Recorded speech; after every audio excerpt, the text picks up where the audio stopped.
I'm really losing it. Like a lot of times I'm on the phone in the car. Okay, we're good. Okay. As required by the charter of the city of Shelton, this is the organizational meeting, the Shelton Planning and Zoning Commission. And nominations are in order for the office of chair. I nominate Robert Cristiano for chair. Okay, there's a nomination from Commissioner Kelly for Robert Cristiano as chair. Are there any other nominations? Are there any other nominations? Are there any other nominations? I move that nominations be closed and the secretary be instructed to cast one ballot for the nominee. I will say aye. Okay, so Commissioner Amato, you're casting your ballot? Yes. For the nominee Robert Cristiano.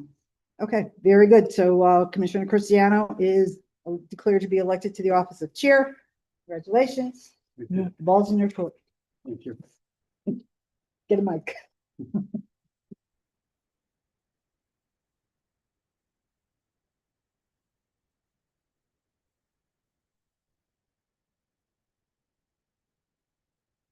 Continue the process. Continue the process and go over a couple of things first.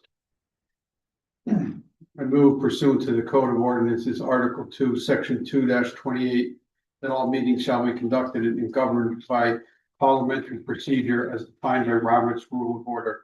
Do I hear a second? I'll second that. All in favor? Aye. Any opposed? So moved.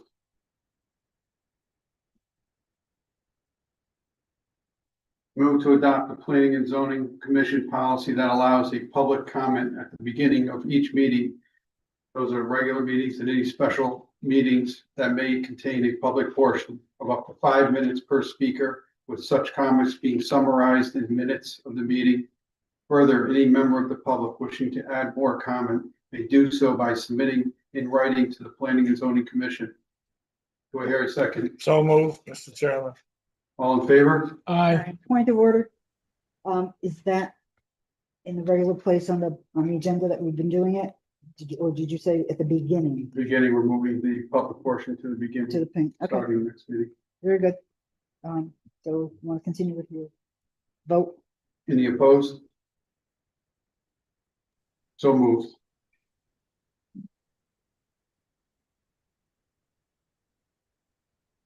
Are there any nominations for the vice chair of the Planning and Zoning Commission?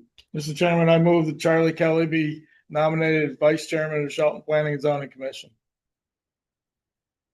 Are there any other nominations for vice chair of the Planning and Zoning Commission? Are there any other nominations for vice chair of the Planning and Zoning Commission?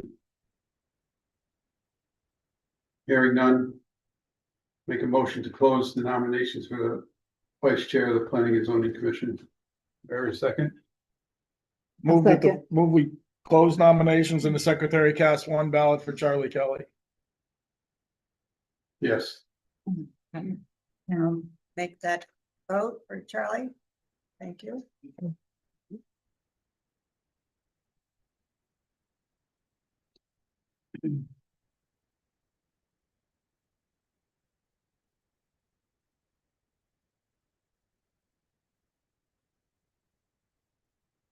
Are there nominations for the secretary of the Planning and Zoning Commission?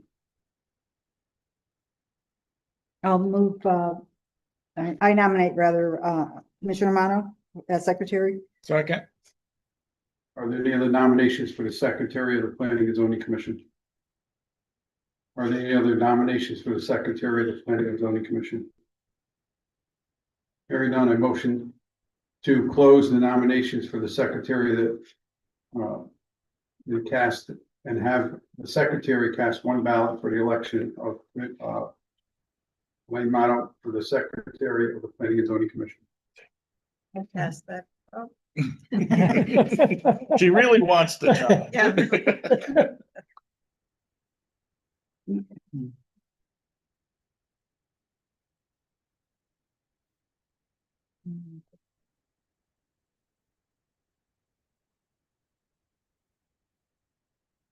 We have 5 subcommittees.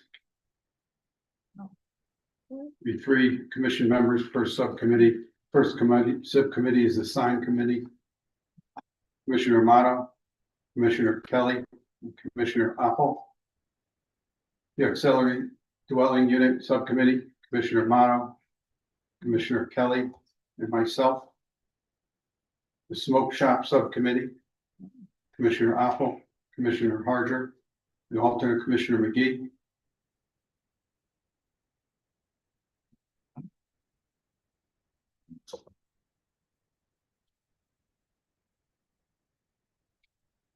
Regulation Amendment Subcommittee. Commissioner Harger, Commissioner Ticky, and myself. The Affordable Housing Subcommittee. Alternate Commissioner McGee, Commissioner Harger, and myself. Point of order, Mr. Chair, could you just explain the regulation subcommittee? The Regulation Subcommittee will be a combination of responsibilities. There's a request for a zone change. Mhm. Those will be reviewed by that subcommittee initially. When they come in, also we'll be looking to address our regulations. It's been a project of the commission for some time. And that group will start making headway on addressing the regulations section by section moving Mhm. forward over the next year. Okay. Could you name who's on the regulations again? Commissioner Harger, Commissioner Ticky, and myself. So that is an extension of when we recodified the regulations a couple of years ago. Correct. All right. More of a structured work group. Mhm.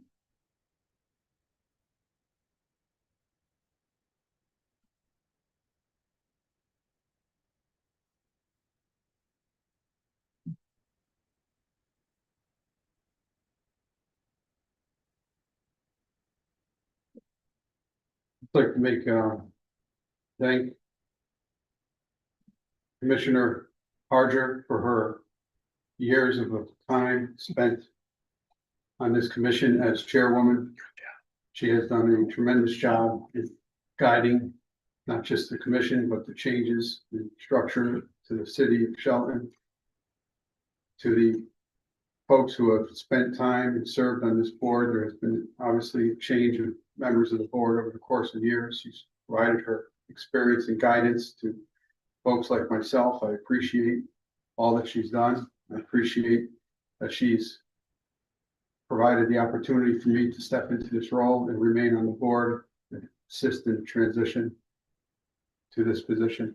Thank you. You're welcome. I'd like to second that.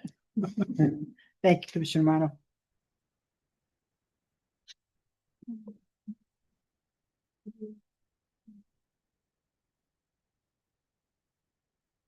We have go over the clarification for the membership. Commissioner Apple, who was alternate commissioner for the recent election, is now regular commission member. And I'd like to introduce Ken Martone, who's an alternate commissioner now. Thank you.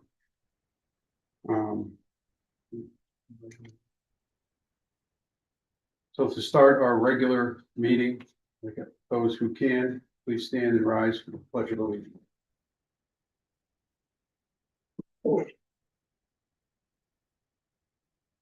Pledge allegiance to the flag of the United States of America and to the republic for which it stands, one nation, under God, indivisible, with liberty and justice. Commissioner Christian, I'm not overly moving over as chair. I'm literally giving you the chair.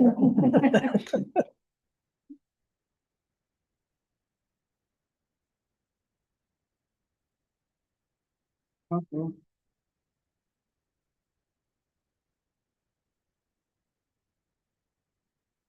Again, my name is Robert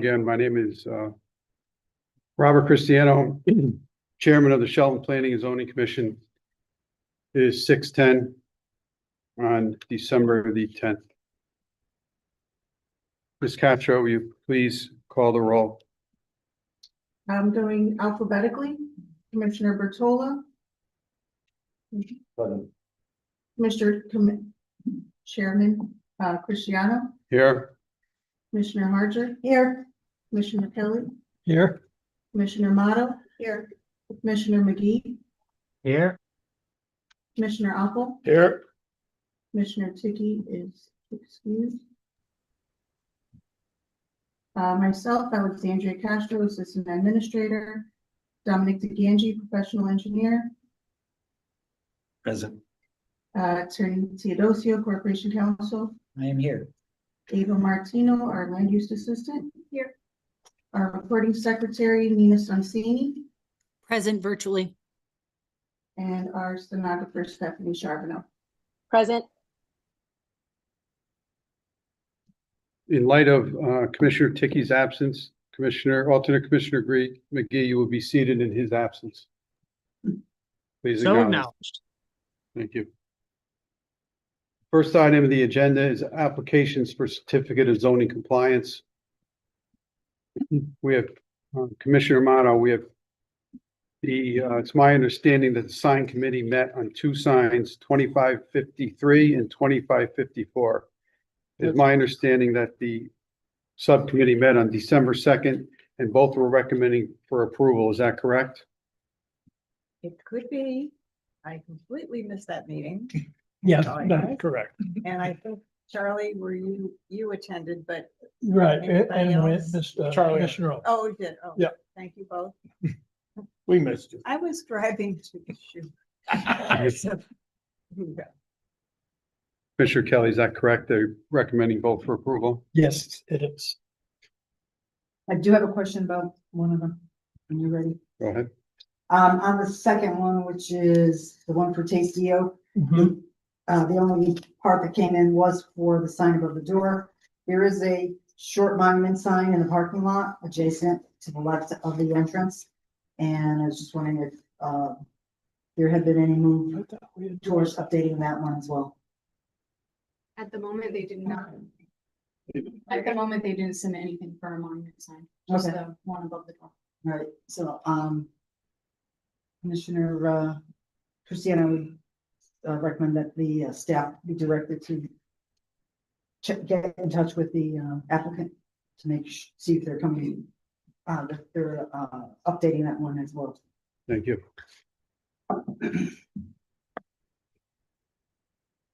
I move to approve sign applications 2553 and 2554 and request staff follow up on the monument sign on 2554. I hear a second. I second that. All in favor? Aye. Any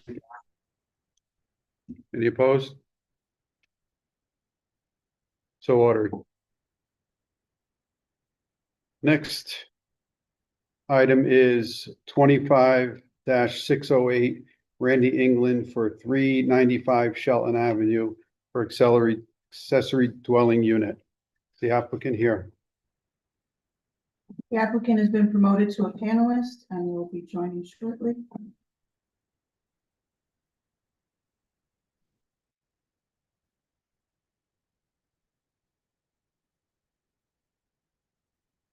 I believe the applicant is online.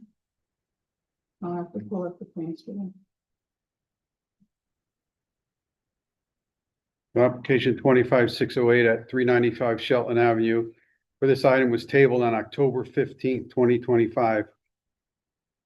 Is my understanding the application has submitted revised plans? Yes, can you hear me? Yes. Ms. England, can you identify yourself and then please present your revised plans? Hi, Randy England, for 395 Shelton Avenue. I have completely edited the plans to eliminate like a pass through, so it's a direct connection from my entry in my foyer into the bedroom area of the first floor.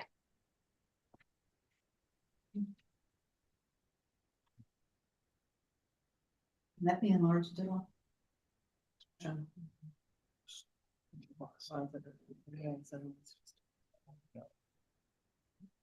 She did with that.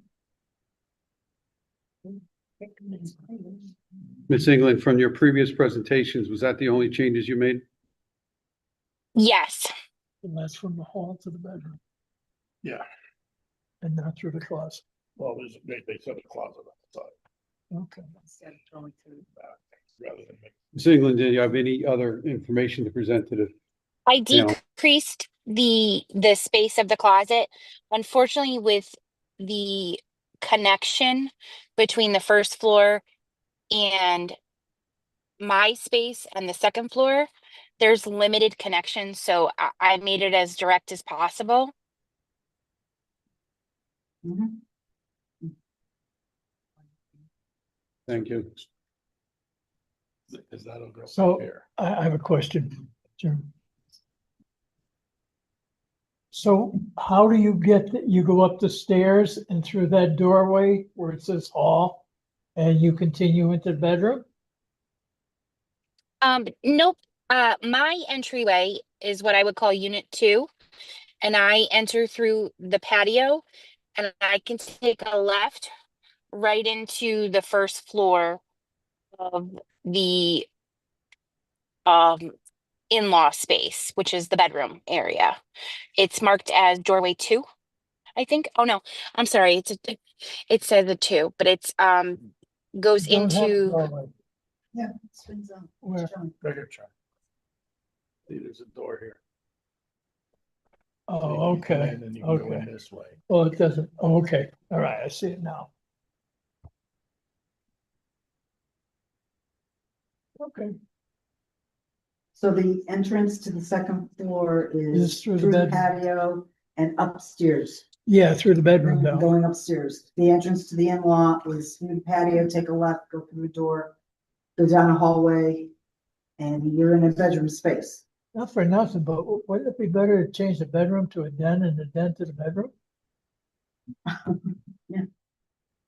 It's up to them. No, I know. Yeah.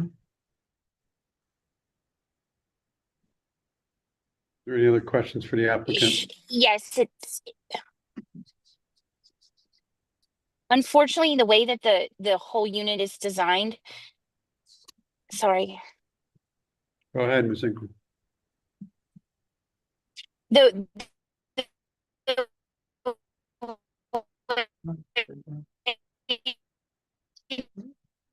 Okay, You're breaking up, Ms. England.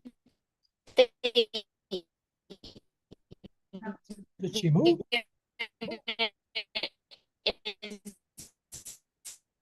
Ms. England, you're breaking up. We can't hear you.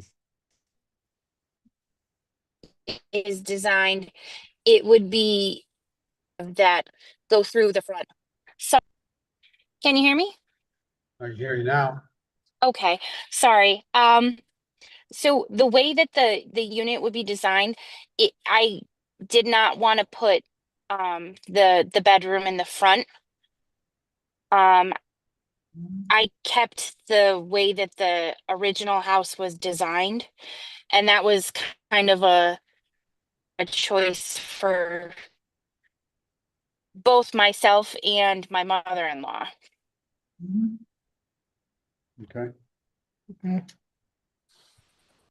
Yeah, there is a front entrance still. Yeah, Yes. there is a front, no question about it, but just to the point.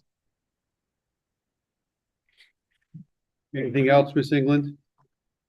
No, Can I just thank ask you. Jack, has Fire Marshal signed off on this? Has he looked at it? It's not in his step yet. It's not in his. It didn't hit him in the Oh, okay. workflow yet. Mhm. How about the WCPA? They're first, yes.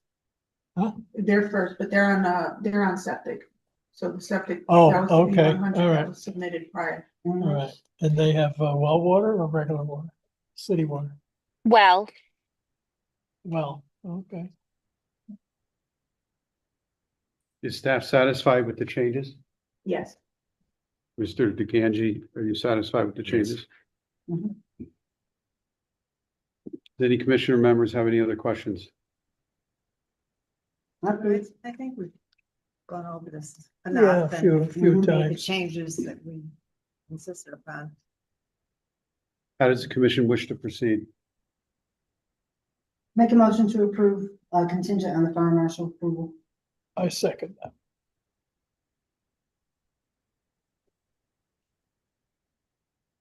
Yeah, no. I'll do it. All in favor? Aye. Any opposed? Any I'm an aye. abstentions? I missed my cue, but I'm an aye. Any abstentions? Motion passes. Thank you. Have a good night. Next item is ZBO 25-138 for MJS Ammo Saloon at 514 Bridgeport Avenue for an expansion of use to the existing business operations. If the applicant could please come up to the podium and present your application. Podium or the chair? How we doing today, board? Welcome, happy to be back. Justin Bruno, MJ's Ammo, my consultant, Michael Horvath, Dominic should be joining us on Zoom. He's been promoted as a panelist.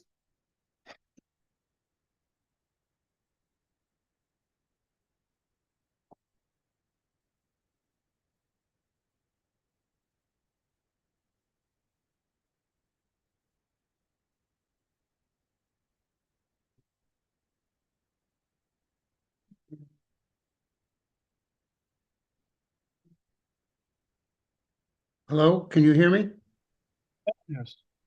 Attorney Thomas, who's starting off here?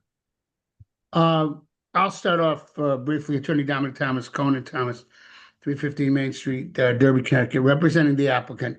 The main reason I'm involved in this application for the applicant is a discussion as to whether or not this should be a major modification under 34.11, or as it is with simply a certificate of zoning compliance. Major modifications under 34.11 pertain to changes to the statement of uses and standards and or the initial concept development plan.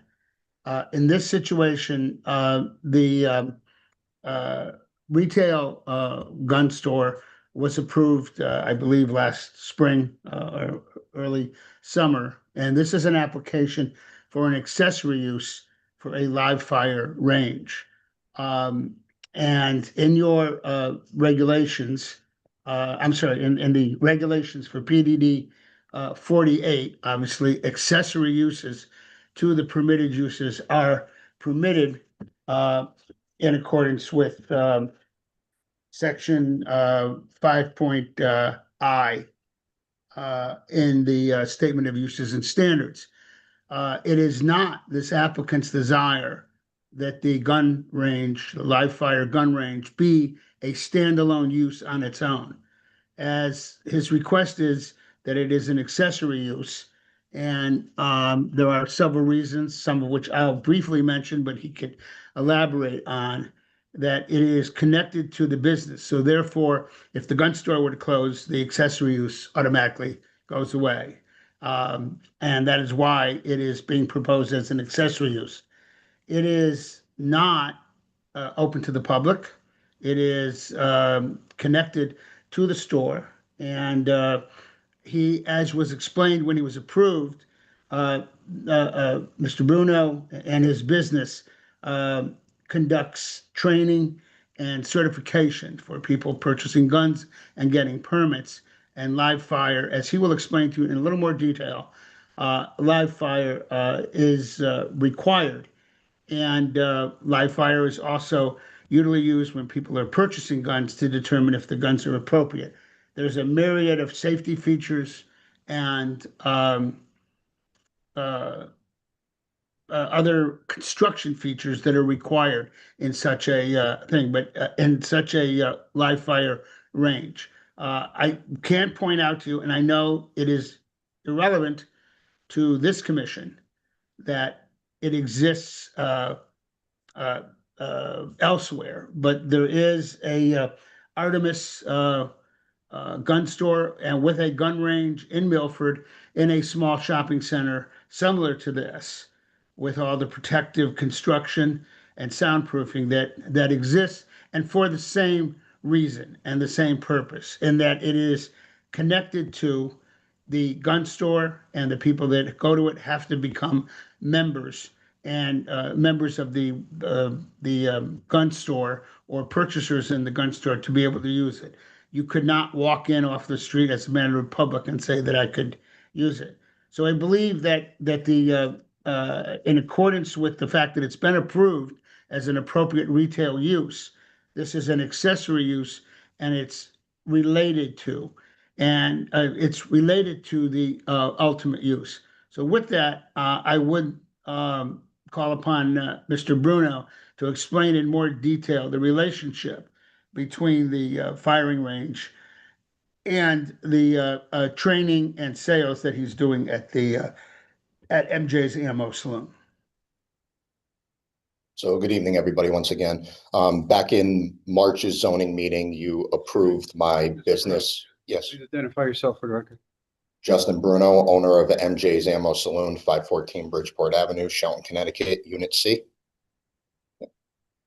Back in March of this year, this board approved my business to operate here in Shelton. As pertained to that business, you gave me the option of accessory of use within the building to hold classroom, to allow members of Connecticut to obtain their concealed carry pistol permit. The final qualification of that in Connecticut now is live fire only. Unable to obtain range access through other businesses throughout the state within reasonable distance of doing so at the moment.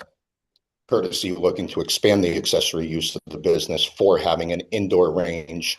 Going to sit here with my consultant, Mike, who built the other range that Dominic had alluded to, that sits in a almost identical situation in Plaza in Orange, to have indoor fire.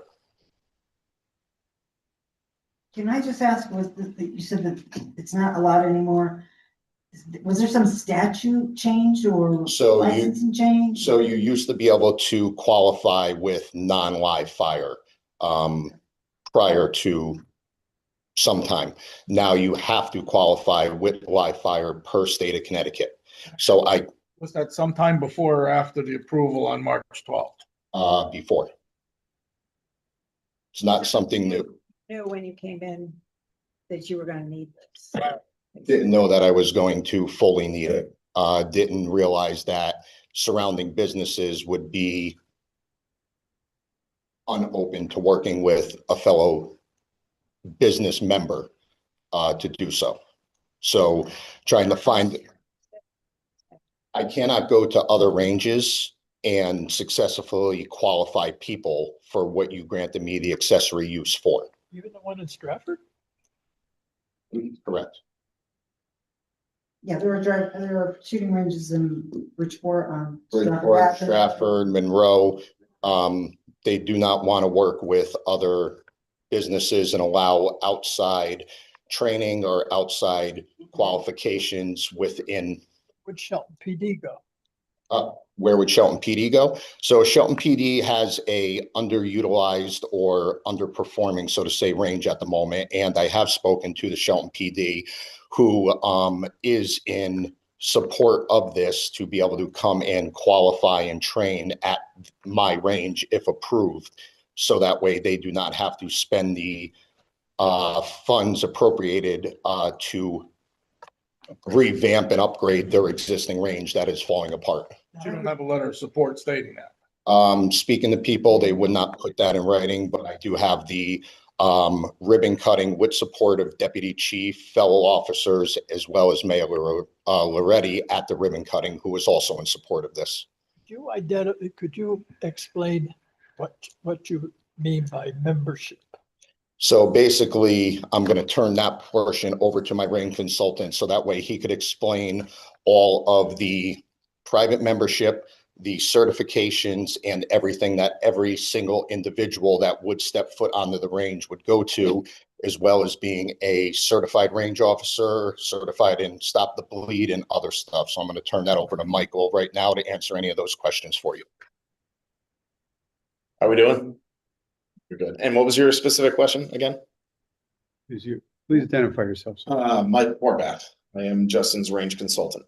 My question was, what is you're talking about when you say membership? Membership would be the people that utilize the range facility itself. It is not open to the public. So in other words, if I took the course and bought a gun, then I would be able to be a member? You could be able to be a member. There How are, about if someone comes in from the street with a gun, can he be a member? they could, absolutely. If you go through all the courses, so you would not be able to come in and shoot immediately that day. So you could have some sort of certification, you show your course. Not, that we you could, we will. So everybody who becomes a member will have to go through these certifications before they. not through yours, they could go through somebody else's. No, It'll be, so my instructors that will be doing it are members of private security and a former member of the DEA who will run these certification courses. Okay, so you'll have a piece of paper that says I'm certified for handguns, so on and so forth. it's an actual certification through the NRA, which is nationally I recognized. understand that. So you would come in and you would have to, before you would be allowed access to the range, you would have to undergo the training and certification. All right, now you would pay extra for the range time? No, So the membership would include your range time and your certification courses. So if you come in, it would be $900, say, for the year. That would cover your range. I said, Yeah, so your membership, your certification doesn't necessarily have to be by you guys, am I it correct? does. yes. It does in it will fact be have by to be us. in-house, performed by his corporation. Yes. I'm having a hard time following the process. Somebody comes Yep. in off the street, they want to Okay. buy some type of gun or rifle Fire, or whatever. right. Is that what they need to do to be able to take to utilize a gun range, your facility? No, you can come in on the street and you can buy, it's like you can go to a car dealership and you can buy a car without test driving it. For time period? As many visits as necessary, or, during hours that it's open, you can come and go, somebody can come and go? They can come and go, they can try different firearms. They can utilize their own firearms that they purchase, but most people do not purchase a firearm without test firing it before to see if that particular firearm is correct for them to purchase. Right, and in the current facility right now, Justin, that you have, there is no live firing. There is no Correct. live fire currently within that. So this is the accessory of use for the connected space to put a interior built live fire range that's connected to the shop on the other side of ballistic glass, soundproofing, solid 8-inch brick wall.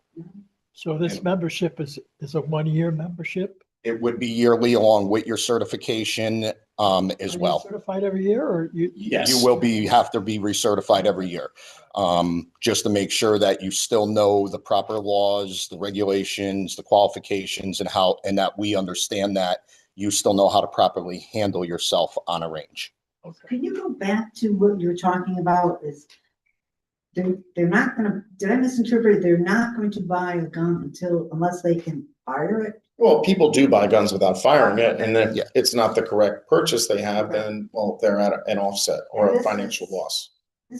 Do you still have the Milo system that you talked about back in March? Yes, Okay, and the purpose of that is not at all, that's just to, because that's laser based only, right? So that's not live fire. It's also not, you cannot use that for the permit process in Connecticut. Connecticut has mandated by the state that you have to live fire. Okay.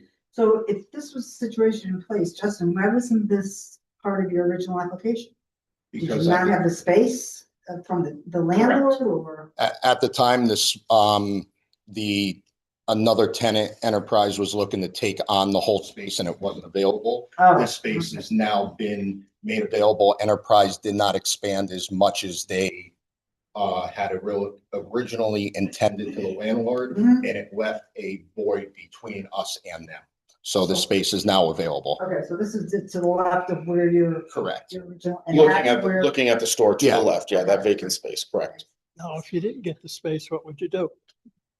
Yeah, what would you have done? He'd be in a pickle. And then I would just be in my approved situation that you granted me in March, but now this is available. That's why I've come to you for the accessory of use to make sure that I could conduct those classes that you granted me the ability to do so and grow my business through the accessory use.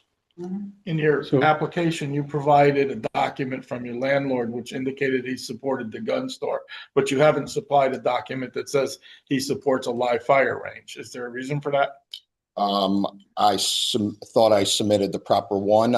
He does support it. More than capable of getting him on the phone to state that or, oh, go ahead, Dominic. Just a second, as you are aware, I also represent Crown Point Center, and I confirmed today, calling the landlord, because I did not see a second permission letter in the file, so I confirmed orally with the Well, we don't have it in the landlord. file, but we can't consider that. Excuse me? I said, we don't have any confirmation from the landlord in the file that he supports the gun range. Well, So I difficult can, for us. yeah, I can physically get him to sign it, but I wanted to just let you know that I did confirm with him directly that he was supportive of this application as an accessory use, only as an accessory use, meaning if the gun store went away, the range goes away. And Mr. Burke. it is pretty well known that this type of range is accessory to a gun store. This is not a standalone public range. There are gun stores in the area right now that do not have their own firing range. And one just closed. Yeah, there's one on, the one. Well, there was one on Howe Avenue that just closed. That one by Shelton Pizza is no longer in existence. No longer No in longer. business He could not fully sustain a business without the use of a without limit. and fully function as a full operational gun store. So, Mr. Bruno, your application for your original gun store had specific hours of operation. Your application here has no hours of operation. So you're going to have to submit at some point specific hours of operation. So Or Same hours of operation. it would be the same hours of operation as the operating store would be. those will have to be submitted, okay? Okay. Second Well, thing, as an accessory use, I could point out, as an accessory use, he's limited to the hours in the main application. He would have to file a new, if he wanted to expand his hours, he would have to amend the original statement of use. The This is certificate only of zoning accessories. compliance that was issued by the Planning and Zoning Department that stated March 19th refers to the hours of operation would be closed on Monday, Tuesday through Friday, 10 to 7, Saturday, 10 to 5, and Sunday, 11 to 4. So those are the current hours. You haven't changed any of those hours? No. so reviewing your sketches that were sent, I don't think they were architectural designs that were sent. So I sat and did a cat drawing myself with that.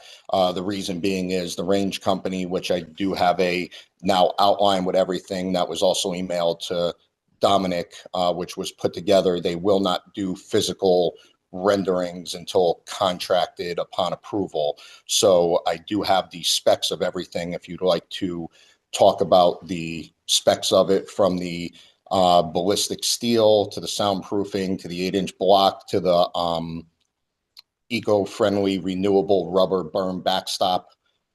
So it's my limited research in the time that I've had this here, you know, there's quite a bit of information available to clearly show that there's, you know, you list 3 different types of materials to structure a wall. You don't say what you're going to do.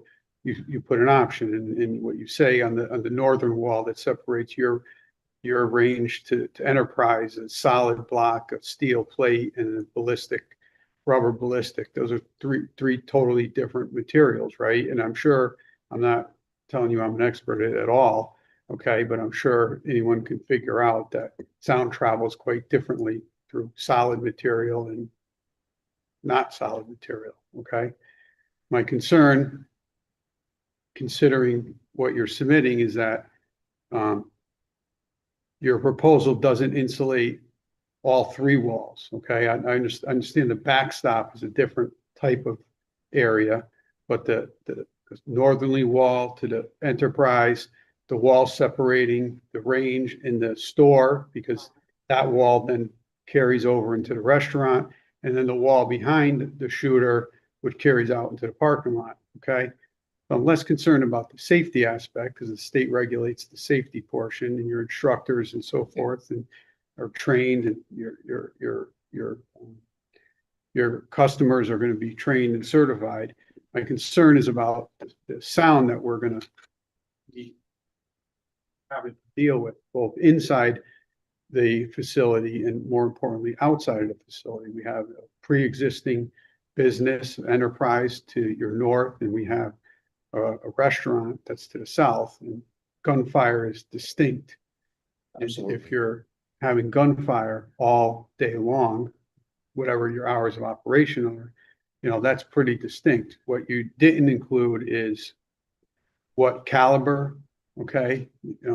It's a short course range, but it doesn't mean you're going to have low caliber firearms there.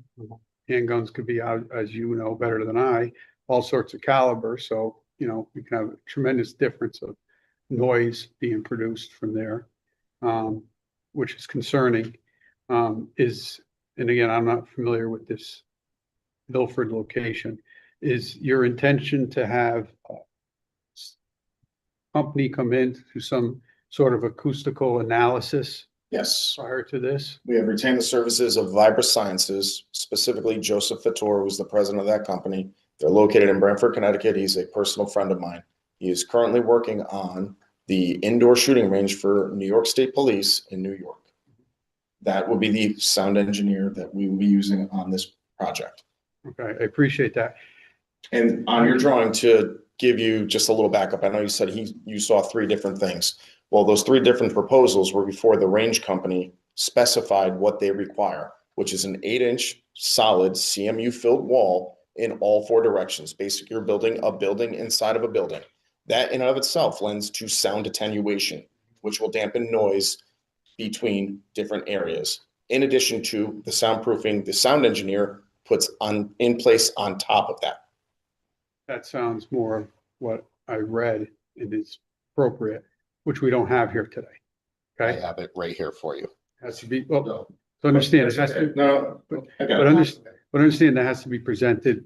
Yep, Commission has to absolutely. be able to do it, Yes. because obviously, if we get to a point of approval, I'm not saying we're going to, but if that comes to there, okay, we don't want to have a facility built and then we have neighbors complaining that there's sound, Absolutely. right? And as, again, just stated clearly. Well, again, think about Yeah. the shooter on the firing line. If it's uncomfortable for them in that space, then your neighbors will also be uncomfortable. Right, but the shooter on the fire line is electing to be there, right? True. Neighbors, people working next door aren't electing to be there, right? And we have to consider other folks, right? Not just the applicant coming in here today.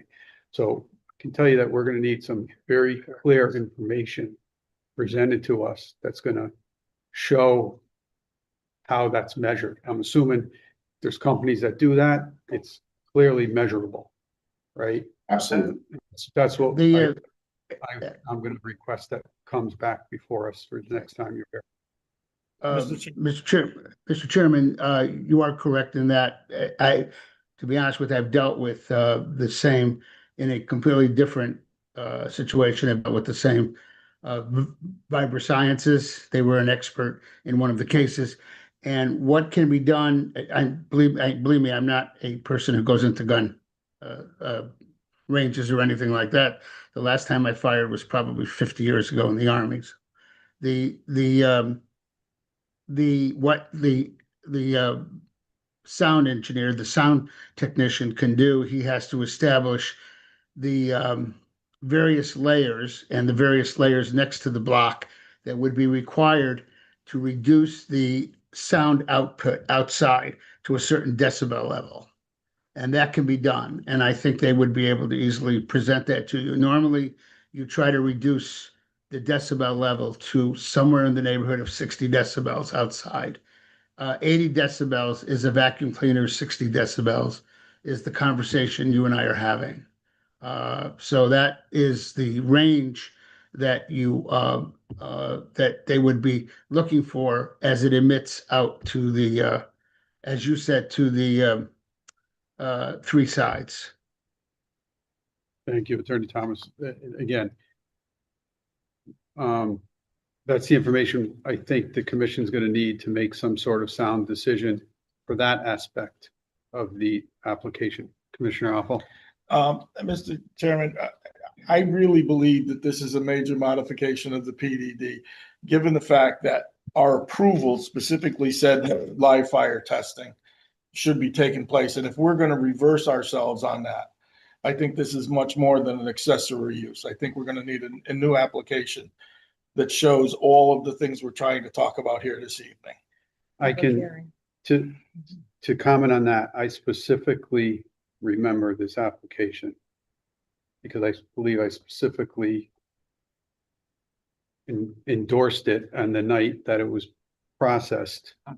And the simulated fire was clearly presented by the applicant at that point.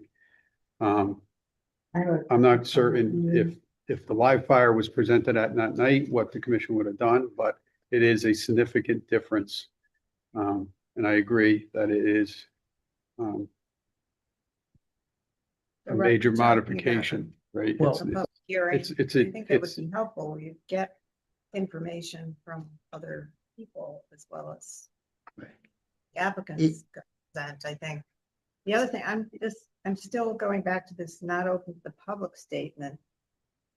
So- When you don't have to buy a gun from your place to use this firing range. So- I understand that. So if I'm explaining it correctly, anyone can go there.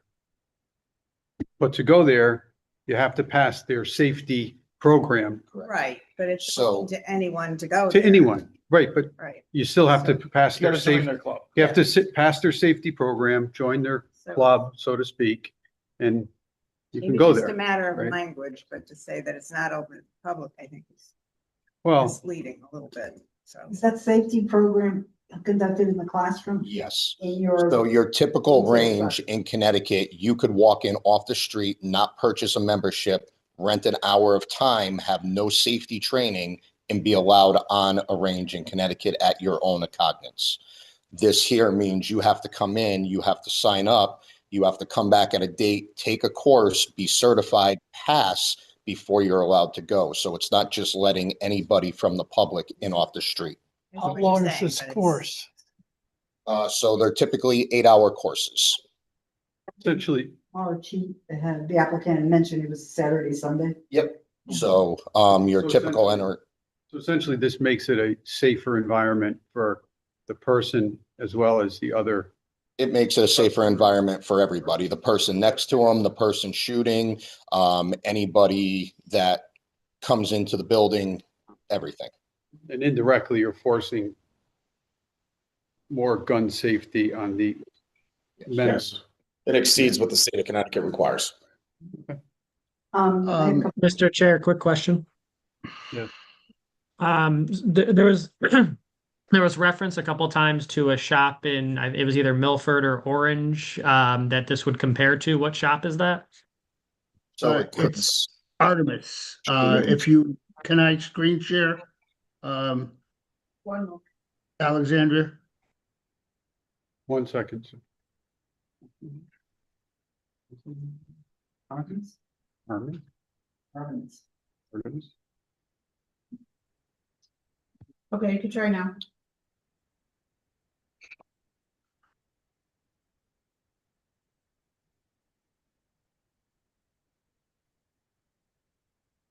in orange. So here is Artemis on Boston Post Road at the corner of Peck Road.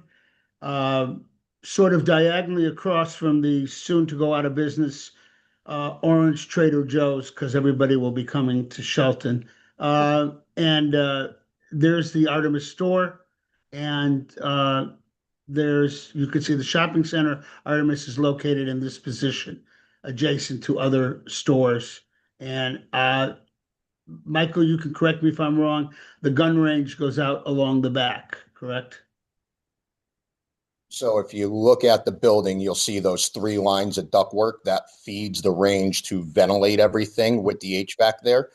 That range runs behind multiple business like Mr. Colcutt's, Cycle Gear, other resident business in the front plaza.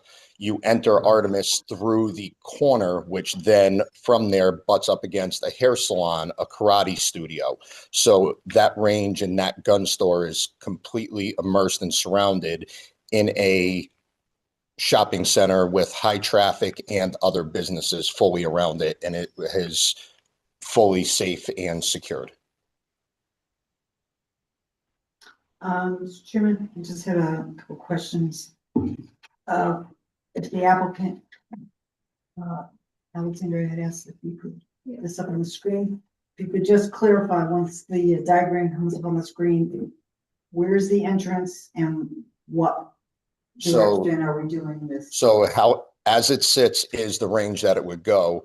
The entrance would be in what from there would be the lower left corner. A door isn't. Yep.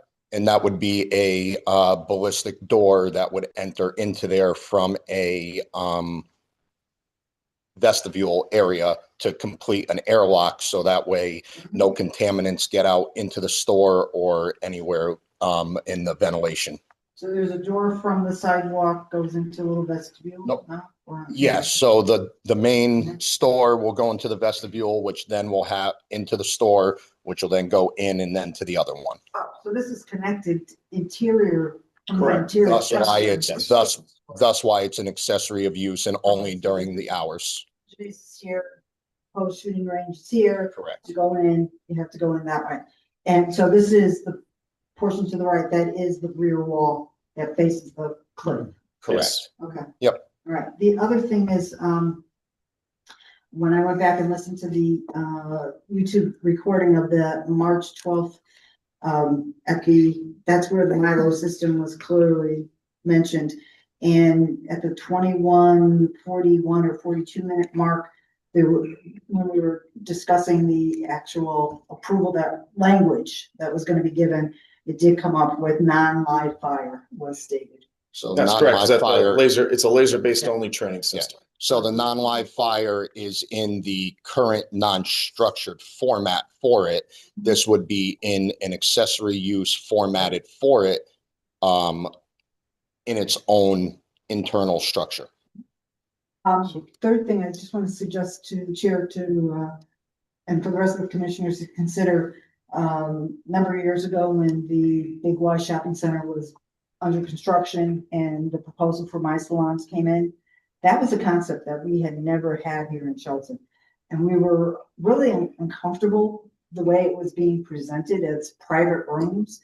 And so we're really concerned about that. The closest one was down in Fairfield, and we went on a field trip, whoever could go.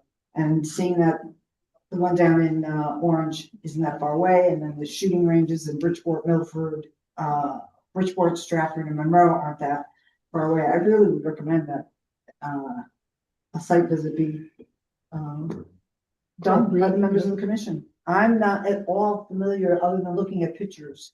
So I can't get the warm, fuzzy feeling about this until I can really look at this. I would second that. I got a question I'm not sure who's going to answer it. Staff can answer it, or Corporation Counsel can answer it. I understand the accessory use. It's connected by interior entrance. Would the commission still have the ability to, if we agree that it's an accessory use, we still have the ability to follow up on the construction of it to make sure that we're comfortable with the construction. According to plans and regulation. Your, Yeah. your first decision is, your first level of analysis is whether or not you agree it's an accessory use. That is the first component.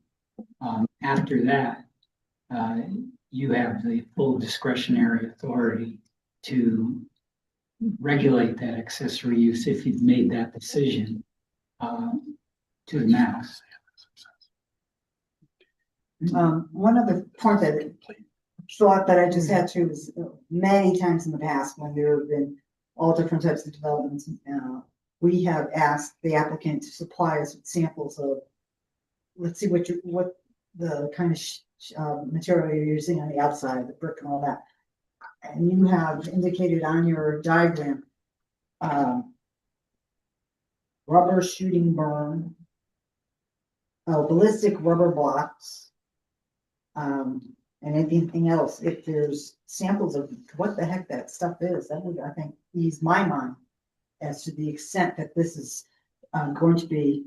I think the applicant indicated that was their initial draft, but they brought in. Yeah, so we are going to be using the rubber berm. It was determined by the range company that that is the best. I'd like to see a sample of it. I don't know the difference between that and a rubber tire on a car. That's basically what it is. So basically, it's granulated rubber that's recycled. It's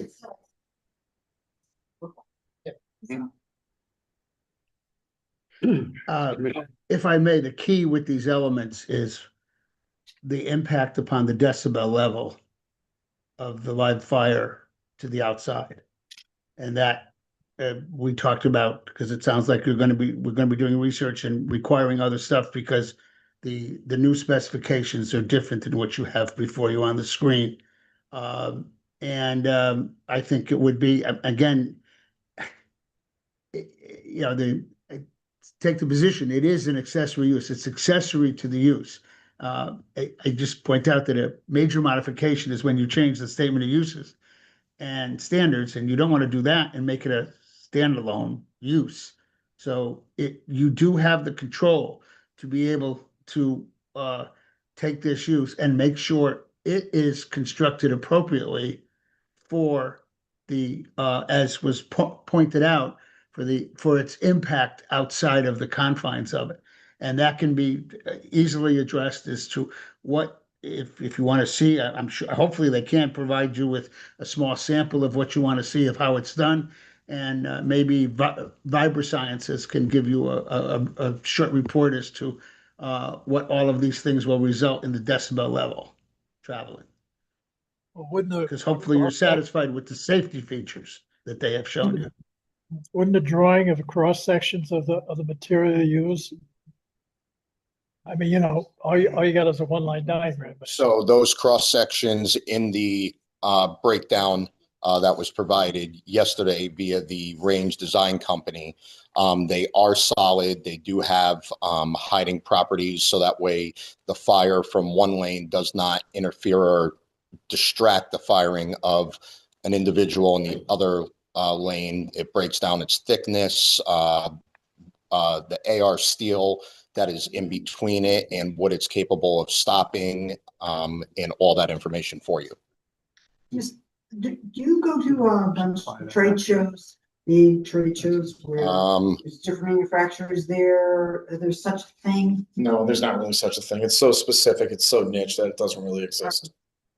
Manufacturers, or are there any kind of video There's a full cut sheet for all this stuff that you guys will be provided with. He only received this information yesterday, so short notice, of course, but. My point was, over the course of many years, I was involved in attending major trade shows. And in the medical field and in the food products field, and especially in the medical field, when you're trying to sell a CAT scanner or MRI machine or something, there is a presentation that you can scan and watch, say, this is how this operates. And I was just wondering if there was such a thing. Whereas, okay, if you're thinking, we are the manufacturers of shooting ranges. And there is such a thing from this company, which we can get to you. That's not a problem. just a matter of becoming a little bit more versed into what. Absolutely, goes we understand. into this. Can I say, we need a whole lot here. And Exactly. I'm just thinking, we're wasting our time right now. Because we don't have the information that we need. I certainly couldn't vote on this No. anyway at this So- point. Well, Shouldn't we have a public hearing for this? I mean, I don't even know, the accessory use argument is weak to me. I don't see how, he said it would go away. What if the whole gun selling thing just kind of fades out? Then the whole thing fades out. like Dominic said, so if I shut the, Like that or respond to that possibility. So If, If- I couldn't quite hear everything that Attorney Matter said. If, as an accessory use, if the main use goes away, the accessory use goes away with it. It cannot remain separately.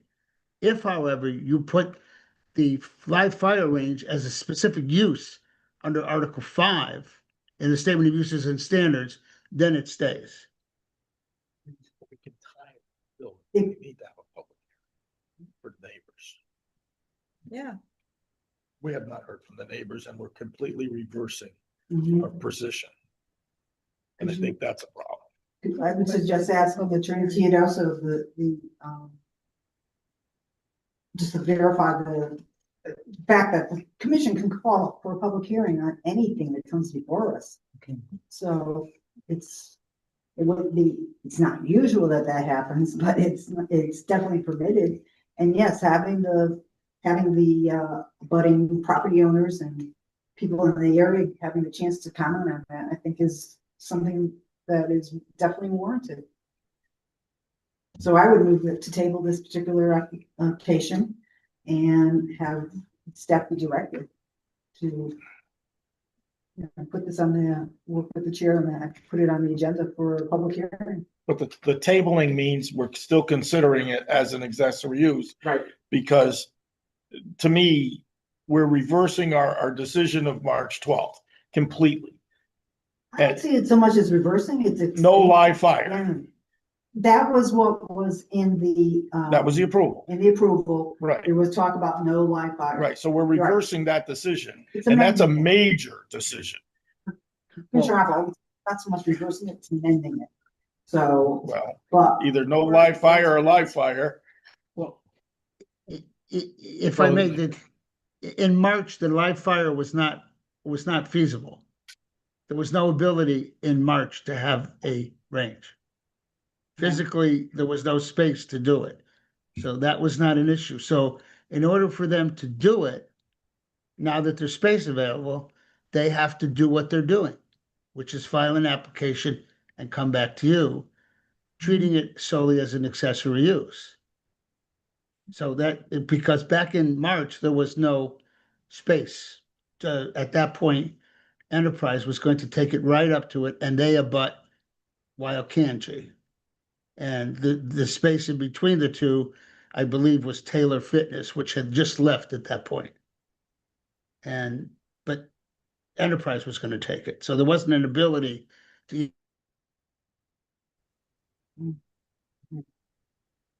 I tend to go along with the explanation from Attorney Thomas that by keeping it as an accessory use, it is something that, as he said, if for some reason this business should move to another location, that unit would also dissolve. It would not be able to continue on its own. Whereas if we do a modification, it becomes a permitted use separately, and then it could stay. And I don't think. Couldn't we have it as a permitted use as long as it was attached to a gun store? Well, ask Attorney Teodosi. Yes. So we could tie it to the gun store. There's different ways of doing it. We could make it a permitted use within the zone as long as it's tied to a retail gun store. Mhm. And then when the gun store goes away, it goes away. Well, There's another way to do it. that's what happens when when the use is accessory. That's exactly what happens. That's what. No, that would be a major modification of the PDD. No, You have a number of ways to go about this. I don't mean to interrupt everybody, but we're spinning wheels here. You can accept the premise that this is an accessory use and go down that avenue. Or you can find that when you approved the application, the comment about live fire was of such magnitude that you want to have another full process to approve the function that is going to be next to this facility. And you can do that through the modification of the PDD. The outcome of that could be what Mr. Apple just referred to. The outcome could also be that you say, no, you don't want to amend the zone in that particular fashion. You've got really 4 or 5 different avenues, and it all depends on what the collective psyche of the commission is as to whether or not you feel this is actually an accessory use. And then also what your impression of the previous approval is. So if we keep it an accessory use, can we still call for a public hearing? You can do that at any time. We can call it for the public hearing. Because I think, at least from my perspective, I think the biggest piece here is I would like to get neighbors or give them the opportunity to give input. So as long as we can have a public hearing, I think we're spinning wheels which way we do it. my opinion is, it's my opinion that it's an accessory use, that whether it's a live fire or a simulated fire wasn't pivotal in the granting of the application. I'd rather have it as an accessory use that's controlled under the existing business. We'll make a motion to approve the existing business or the accessory use. Without a public hearing? With the public hearing. Okay, that's not what your motion, that wasn't your motion. Yeah, but you can't. You want to table it and have a public hearing. This is, I think it's more, Well- Mr. Sugar, a motion to table. Once you approve it, you don't need a public hearing. Right. No. You just made a motion to approve. For approving because you still have to address the construction. But you just made a motion to approve without a public hearing. No, motion to approve the accessory use with the public hearing, but we still have to address the construction. But the public hearing then is useless because any input is going to not support your approval. You have to have a public hearing and then have a vote. All we need to do now is have a public hearing. You're accepting that the application submitted is an expansion of use. Mhm. And then you're asking to table the application so you can have a public hearing and have it noticed to the public, Not an approval. not an approval. No. Anyway, I'm not gonna vote for that approval. No. Still. No. No, so So we'll table it for the public hearing. You're accepting the application being submitted as an accessory. we're agreeing, Agreed. we're agreeing Agreeing. that this is an accessory use. No, we're not. No, we're not. You're agreeing that the applicant is asking you to approve an accessory use, and you're now moving to public hearing. No approval, no nothing. Need more information and a public hearing. Yeah, I think that's the most prudent way to go. Yeah, I do too. And also, And- what the rest of the commissioners feel about a field trip. You know, Sure. We've done field That would trips be to construction sites.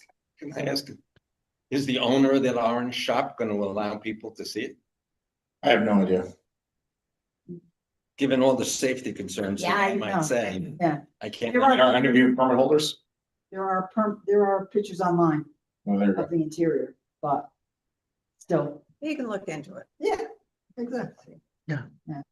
I do want to point out, and I think your request for the public hearing is because you want the tenants to be notified. Because remember, in the public hearing, they are, under your regulations, they are not notified. The adjacent property owners would be notified. But I think I want to be clear, your intent is you want to get some response from the adjacent tenants. Is that correct? As well, Yes. At a minimum. as well as, yeah. Well, yeah, but I'm just pointing out your regulation does, if you were to go to a regular public hearing, my notices would not go out to the tenants. They would go out to the adjacent property owners. That's what's in your regulation. So I want to be clear that you also want in the public hearing, and I'm not disputing it. You are looking. The adjacent property owners are the Crossroads, actually the same property owner who owns the center owns the Wells property, and So if you could make it easier on us, Attorney Thomas, by sending it to the two neighboring stores. got it. That will be done. I will maybe even just get a report from them also. At a minimum, you know, I would hate to not have other tenants in that whole complex not at least be given the opportunity and be given the notice that they could come forward and speak if they have any concerns about a business such as this being in there for whatever reason. So, while you're not mandated to, I think it would behoove your applicant to do so. Understood. Thank you. Okay. So is, Mr. Chairman, if I could make a motion. Yes, please. All right. I make a motion that we agree to accept the application of MJ Amos for an expanded use at 514 Bridgeport Avenue. And that we are going to hold, that the Planning and Zoning Commission of the City of Shelton will hold a public hearing regarding said expansion. And that the applicant will provide us with additional details regarding the construction and sound emanation from the proposed facility. And that all the tenants. Yeah, right, and that the surrounding tenants in the shopping center be provided a notice of the public hearing. and are we requiring some samples of your? I don't know that we're gonna get the samples. I think let's see what his document's gonna say Gotta first. be something out there. They must be able to review it themselves at some point. Oh, I would think so. Yeah. Is there a second? I'll second that. Roll call. Mm-hmm. Ms. Castro, can you do a roll call vote? Commissioner Apple, Aye. Commissioner McGee, Aye. Commissioner Motto, Aye. Commissioner Kelly, Aye. Commissioner Parcher, Aye. Commissioner Cristiano, Aye. any opposed? No, everybody's here. Yeah, you got it. Thank you. Thank you. Thank you. All right.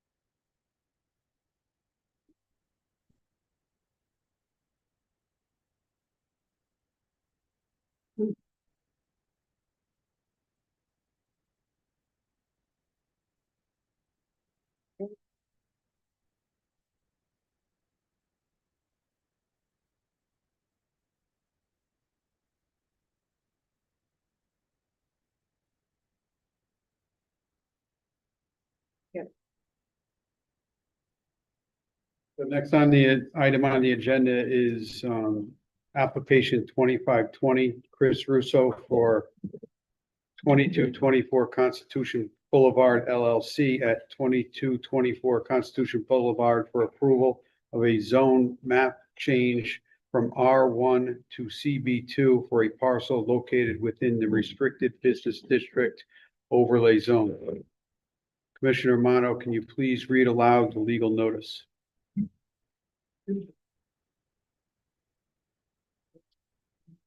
Initiation of application 25-20, Chris Russo for 22 to 24 Constitution Boulevard LLC at 22 to 24 Constitution Boulevard for approval of a zone map change from R1 to CB2 for a parcel located within the restricted business district RBD overlay zone.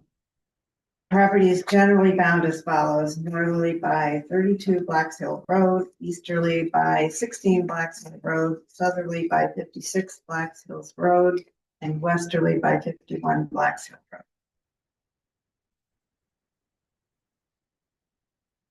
Yeah. Just because we don't. Another side, there's another section over here on that side. I'm sorry, that's open.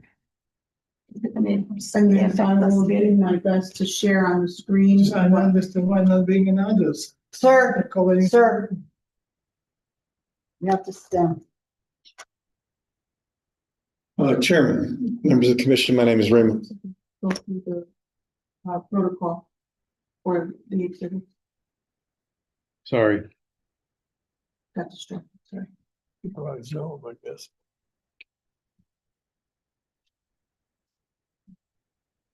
Ms. Castro, were there any written comments received from members of the public no later than 24 hours before start of this evening's meeting?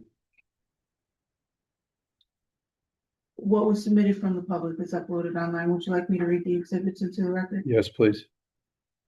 Exhibit 1 is the application submitted on September 24th. Exhibit 2 is the property survey dated 5/16/2025, received on November 24th.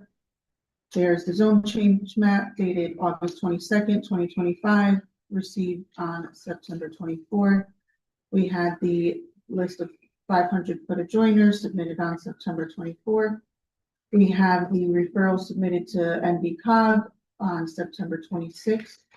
We have the referral report dated October 15th, received on October 15th.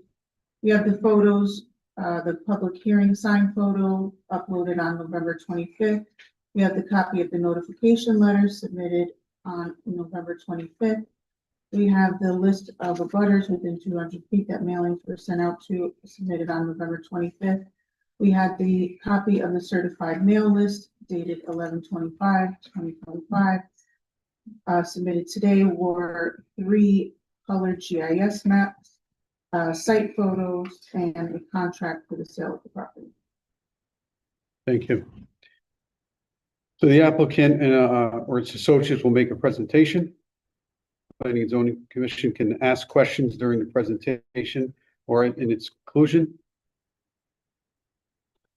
The applicant or associates can answer the Planning and Zoning Commission's questions at the time or they are presented or at the conclusion of the presentation.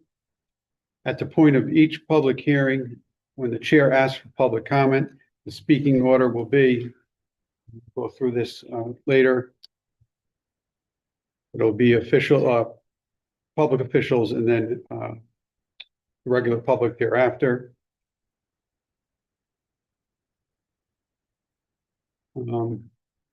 After folks in the auditorium will be folks by Zoom and then folks calling in.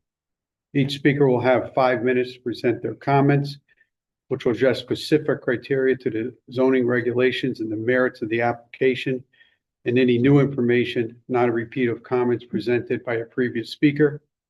Comments and questions should be directed to Planning and Zoning Commission, not the applicant or his associates. Members of the public are expected to practice appropriate etiquette by being quiet, observant, and respectful. Disrupting attendees may be removed from verbally participating. The applicant's attorney or associates will be given the opportunity to address any comments or questions from the public after the last person from the public has been given the opportunity to speak. If the Planning and Zoning Commission feels further information is needed from the applicant, the chair will ask for a motion to continue the public hearing. Public hearing remains open. The Planning and Zoning Commission will not is not allowed to make any public comment, discuss any part of the applicant and or his associate's presentation, or receive any additional information from anyone. The Planning and Zoning Commission feels that the applicant and or associates have answered all of the questions, Planning and Zoning Commission reserves the right to discuss the application at the close of the public hearing or to schedule a discussion for an upcoming meeting. Either time, the Planning and Zoning Commission, we ask by the chair on how it wants to proceed. Okay, sir, that's all the rules. Welcome, Chairman. My name is Raymond Rizzio. I'm an attorney with an office at 10 Sasko Hill Road in Fairfield, Connecticut. And I'm representing 22-24 Constitution Boulevard LLC with regard to this property at 22-24 Constitution Boulevard. This property is almost a 4-acre piece, combined three lots. These lots were all sold by the city of Shelton to our client. In the contract, which I think is part of your record, I also have a copy of it here. One of the tasks of the city was to change the property to CB2. It's in your record. I can submit copies, which I've highlighted the sections if the commission needs them. I can do that as we go. What's interesting is, what's all going on Constitution Boulevard. You have this new road being built, taking it up to create this whole new industrial park up the top. What's important to note is along Bridgeport Avenue, the property is already CB2 along the front. What our client would like to do is make the entire property CB2. It's currently, believe it or not, 3 zones. One of the things in state statutes and your regulations and your POCD is not to have split zones, to have 1 zone. So as you can see from some of these pictures, this is as you go up Constitution Boulevard. This is as you come down Bridgeport Avenue. The entrance for this property will be off of Constitution Boulevard. There's quite a good reason why it will never come off Bridgeport Avenue, on top of the fact you would need all sorts of state approvals and everything else. This would be the lot that would be as you enter Constitution Boulevard from Bridgeport Avenue to the right. Correct. Yeah, correct. Correct. To the left, you have the gas station, and then you have a medical office building up to the left. And what's interesting here is one of the things that's nice about this property is you have natural buffers because you have wetlands out the back. This reason all this money is being spent is to help create this commercial corridor here. This is not a property that I would think is appropriate for single family homes. As we all know, Bridgeport Avenue is a very commercialized street. And in fact, if you look at your POCD, one of the things that it says is that we want to bring quality retail and quality commercial development along the Bridgeport Avenue corridor. Our client intends to create a commercial use there. The 3 parcels merged are about 3.99 acres. We border Black Hill Roads to the west and to the north, and the extension of Constitutional Boulevard to the south. And as you say, and as you can see, Bridgeport Avenue. The site is currently vacant land. As you see, there's wetlands up here that we think acts as an excellent buffer. And there's a drainage easement to the city that runs along the southerly property line. One of the things that this property is really perfect for a CB2, first of all, a portion of it is already CB2. So what we're really doing is extending the CB2 north. Previously, it necessarily didn't make sense because there was no access there. Now you have a major corridor, Constitution Boulevard, being extended up, and that's where the entrance will come off. The regulations require in a CBT zone that it be 15,000 square feet. This site is about 173,000 square feet. It requires 80 feet of frontage. We have 338 feet of frontage. One thing nice about this is that CB2 is really no difference as far as the height of the buildings than it is for the R1, where the buildings can be no higher than 3 stories or 40 feet. Additionally, you have requirements of at least a 40-foot setback in a CB2, which is larger than you would have in the R. And you also have the requirement when you have parking that it's got to be landscaped against any residential zone. So even though there's residential to the south, keep in mind up here where it's zoned industrial, you have a self-storage facility. So this area up here is going to have a lot of commercial, heavier industrial. We believe that this is more appropriate for commercial, once again, consistent with your POCD because it's along the Bridgeport Avenue corridor. And if you actually look along all of your areas where you have exits off of Route 8, they're all pretty much retail corners as you come up Route 8 all the way up to the town line. And this is consistent with what you have here, meaning you have a gas station here. There's nothing that you can put over here. It's by the DOT. And we believe, like I said, this is going to be a property that'll be well sheltered. But if you come off Trap Falls Road, you come off Old Stratford Road, it's basically the same thing. The four corners tend to be a retail development because it's kind of what's anticipated there. One of the important things in looking at a zone change is it consistent with your POCD? Your POCD notes that commercial, industrial, and more recently mixed-use development that has resulted in net positive gain to the city is something that is desirable.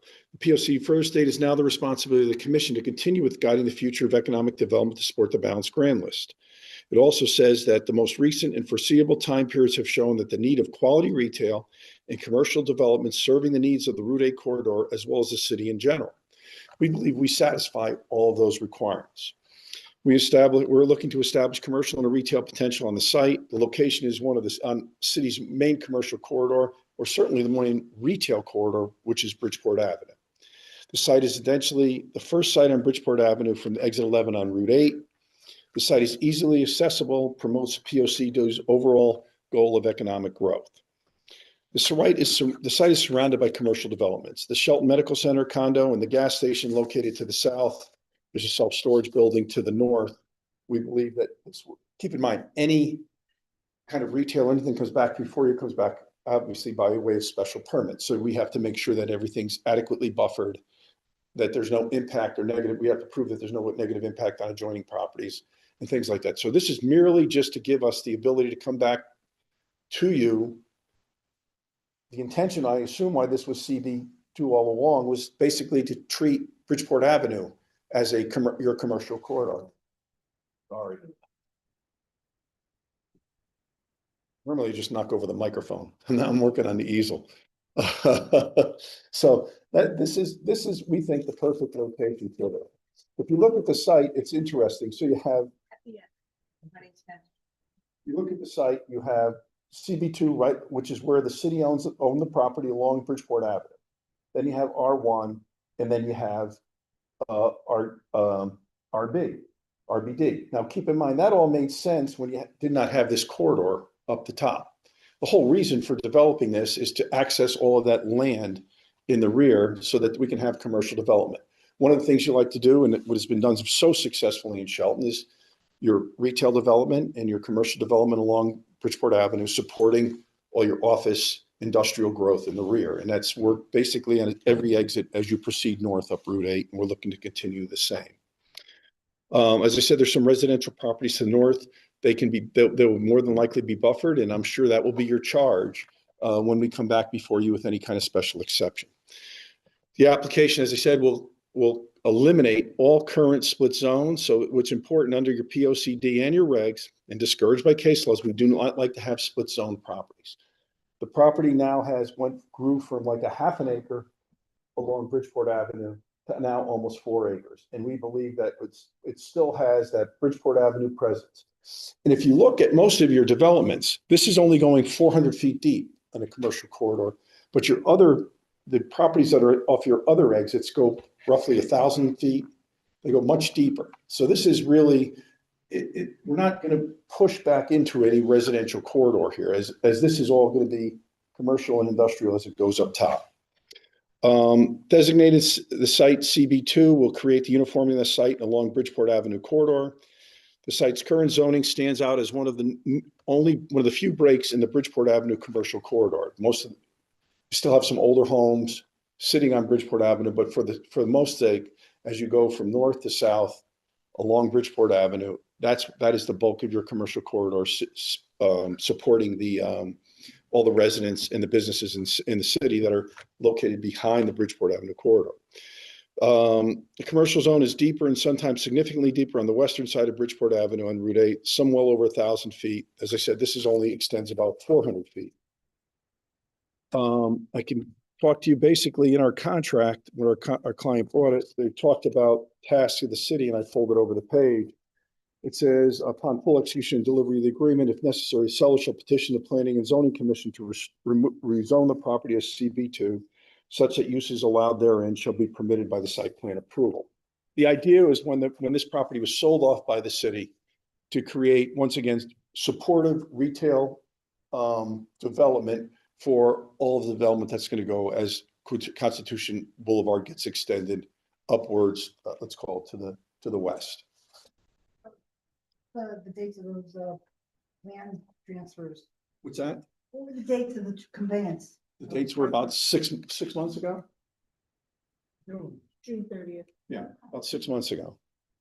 My client is here who purchased the property. I did not represent him in the purchase of the acquisition. I was doing the zoning of the property within the last 6 months. So these three pieces were all owned by the city, and then sold to our client, who then combined the properties, and the properties now merged and sit as one property. Scott, do you know if any of those properties in the back were designated open space? No. No, they were just city-owned properties somewhere Right. along the way, because I Right. know, if you look through the land record. I think the city probably got a couple of the properties from some of the properties from the state. You have sign. You have to wait until the public portion to speak. Sir, there is a protocol we'll have to follow that the chairman indicated. You will have the chance to ask questions, but you have to wait till the presentation is over. Well, you know what, it's for the record, but I also have copies of the contract. Commission cares to look at it. I think council, but probably, I think represented the city in handling the contract. Thank you. You're welcome. I pulled it over the corner, which talks about the city. We decided to take it on our own to come in and rezone the property. And once again, it's very unique to see a property with one property with three zones. In this instance, we believe that the proper zone would be CB2. I think the city, certainly when they conveyed this to us, thought CB2 was the appropriate zone. And if you look at the way the Bridgeport Avenue frontage is zoned CB2, that's pretty much it's a pretty straightforward application. This commission has its discretion. You look at this property and you say, what is the appropriate zone? If you look all along Bridgeport Avenue, other than the properties that are PDD, most of all your major corridors and all your major intersections are CB2 and retail. This is, like, we think, the perfect spot for it. The fact that the entrance will be off Constitution Boulevard, and I can say that relatively assuredly because you got a wall there that's going to make sure that it's going to go up. And you also have the protection in the rear from the wetlands. So any kind of development is going to be back before you. Any kind of development's got to go through the wetlands. But clearly, this which will end up becoming a very important corner in the city belongs, like the other important corners in the city that sit on Bridgeport Avenue and an exit, should be commercially zoned. Without the road going through Constitutional Boulevard North, Yes. how would you get to that land? To which land? The one that's you're changing to CB2. So what happens is you'd come in either a right or left. So Constitution Boulevard, the new Constitution Boulevard. No, if they didn't put Constitution Boulevard in, how would you access that land? Oh, you would have to either access it from I mean, you'd have to climb a mountain or something. Black Hill. Yeah. I mean, the whole purpose of this, the expansion of the new Constitution Boulevard is to create access to all the land that's in the rear. Correct, right. Correct. So I think one of the reasons this was CB2 was in the front, which was about a half an acre, was that that was really the only property that could only be accessed by the only piece that could really be accessed by Bridgeport Avenue. Then as the pieces came together into one, and all three sold to our client, one, two, 3 pieces, it makes sense now to have the whole piece be zoned one zone that is consistent with the way. Get use of the property. Period. Exactly. Couple questions, Mr. Chairman. Certainly. So you mentioned that you have certain specific setbacks that are going to be Right. under the CB2, which are bigger setbacks than one would find in the R1 zone. So for example, and I made sure I brought that with me tonight. If currently in the R1 zone, give me 2 seconds to put my glasses on because after 35 years, I got to need these. Same thing, maximum height of the building can only be 40 feet. The minimum setback from a street line is 40 feet. Same thing in a CB2. Minimum setback from the rear line is 20 feet and a R1 is 30 feet. The issue with that is I don't see that's going to become an issue because you have a buffer based on the wetlands. Where it's different is the minimum setback from side property lines is 30 feet. The minimum setback from a residential district in a CB2 is 40 feet. So you actually have a bigger setback than you do from if the property remained R1. Can I, to that point, are you saying that the front is now Constitution and not Route 714? Well, the issue is this is either going to be a side or a rear. I would think it's going to be treated as a side setback, so it's got to be 40 feet. And actually, what's interesting there's a minimum setback from any residential district in a CB2 that has to be 40 feet.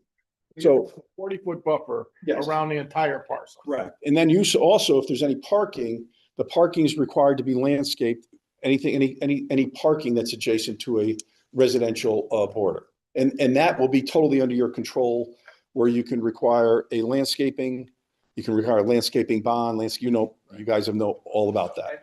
And you're stating for the record that access is from Constitution, Yes. not from Cott Street or Black Hill Road, or Correct. Bridgeport Ave. Correct. And the reason I'm kind of can say it pretty assuredly is Black Hill Road, we've got this wetlands right here. So there's really nowhere to access it from there. Secondly, when they say the thing speaks for itself. Yep. That wall pretty much tells you, and on top of that, to try and get sight lines or anything else, we would need approval from the state, and once again, approval from you. And I don't see, the problem is it's too close to a corner that they're not gonna allow an entrance out onto. Yep. It's gonna be, there. it's gonna be up, and it's all gonna be geared toward Constitution Boulevard.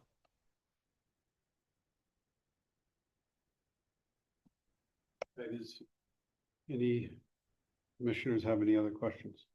So at this time, you can't provide us with some kind of overlay on that particular site plan that would show if a building was to go up, this is the footprint of it.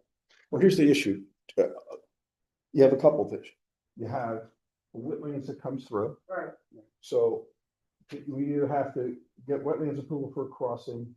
Our client, until we have a zone in place, we really can't lay out a building because, we don't know. Do some speculative kind of design as to, okay, if this went through, this is what we would be utilizing, would be this portion of the property. It's gonna be that big square in the middle, because if you got 40 feet all the way around the outside, it's But gonna. that's the kind of information I think But the applicant. Here's the hard issue with that, and I go through this many times. And clients don't like to go ahead and start planning. First of all, it's not binding. Secondly, I don't want to show you one thing and I don't know what it's going to be. Secondly, it's not a site-specific application. It's something that's supposed to be, is it consistent with your POCD? And I can show you the nicest building in the world, but it doesn't have any impact on what the correct zone is. So you have a zone here already that's CB2, that's along Bridgeport Avenue. Access to the balance of the property has now been acquired and is accessible due to Constitution Boulevard West. We believe that extending the line to the length of the property is the most appropriate zone for the property. We're not introducing a new zone to the property. Then we'd end up in that, the old spot zoning issue. We have currently our zone portion CB2. We'd like to have it along the roadway, which it would be consistent with what already exists. There was no roadway here. I would have had a feeling if this had existed 20 years ago, CB2, this would have been a CB2 right from the beginning. And I think the only reason it wasn't CB2 is because there was no road there. Well, within the last, I would think 4 years, the commission went through a lot of rezoning because we have the Constitution Boulevard plans there. If that property behind what was CB2 along Route 714, Where? the property in the rear was property, Back here? no, right where your thumb is, down a little ways. If that was City of Shelton property, I'm just confused as to why that wasn't already rezoned.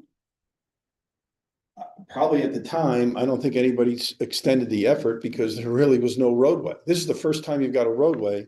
And I think once the roadway came, the city decided to sell off the property to have the property developed. There was no reason to develop, if you couldn't get there, Get that. why zone it? Zone changes that we made for that last property would make it all 1A, 1 zone. So I think you're asking why That this wasn't was done at not that time. part of, Yeah. since it was part of city property. And that would be different kinds of establishments than a CB2 zone. Well, like as I said, where the property sits along a commercial corridor, which is, it is already is CB2. We're looking to just, now that you have this commercial corridor, which is, it's not like it's on this side where some of the properties are still zoned residents. It's all over here. So your entryway is going to be over here. Everything is going to come off here. On top of that, we're not going to have any negative impact on Black Hill Road because we're buffered naturally by the wetlands. Not all that, but It's just confusing to me that that was the whole, the property on either side of Constitution Boulevard, as far as my recollection is, it all supposed to be like that.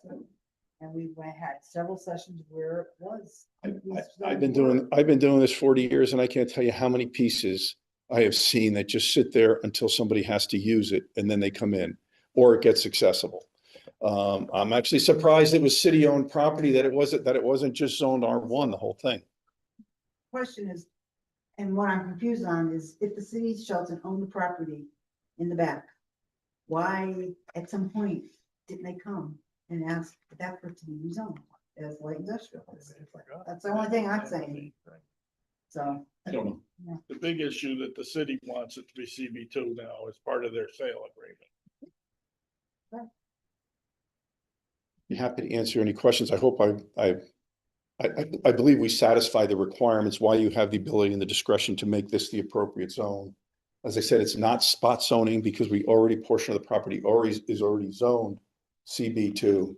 It's a matter of matching up your commercial corridor zone with the extended commercial corridor and making it one uniform zone. And once again, we've got to come back before you for any kind of development we do. yeah, what you're saying. Could you just kind of review what kinds of businesses be allowable in CB2? Retail, mostly. I'll take you through, I can take you through them all if you want, but there's about, give me 1 second. So you're talking about, what's most of your CB2 has been retail, some office. You have about you have 50 levels of uses in your use table. So you can still be distribution. Let me get this going. You have motor vehicle sales you can have, which is also would be available in the RBD. You can have a veterinary hospital. You can have medical and dental clinics, some warehousing businesses. You can, which is also in the RBD. You can have professional offices. You can have restaurants. You can have bank and financial institutions. You can have undertaker establishments, indoor theaters, laundries, hotels and motels. Keep in mind, all subject to one thing about the CB versus the other ones is that you have these height limitations, which is really no taller than a house. I don't need, you get the general feel for it. If you look what you see up and down Bridgeport Avenue, pretty much it can go there with your approval. Are there any other questions from the commission? Thank you. Thank you. We'll move to the. Yeah. Hang on, almost, I'm sorry. I'm sorry, they can't do it. So move to the public portion.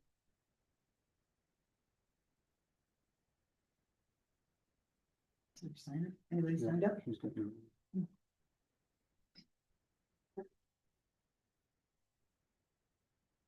First on the list is Chris Rebuck. So if you want to just take the podium, say your name and address for the record. Yes, my name is Chris Gribach. I'm the property owner at 223 Bridgeport Avenue. My neighbors are the Molnars.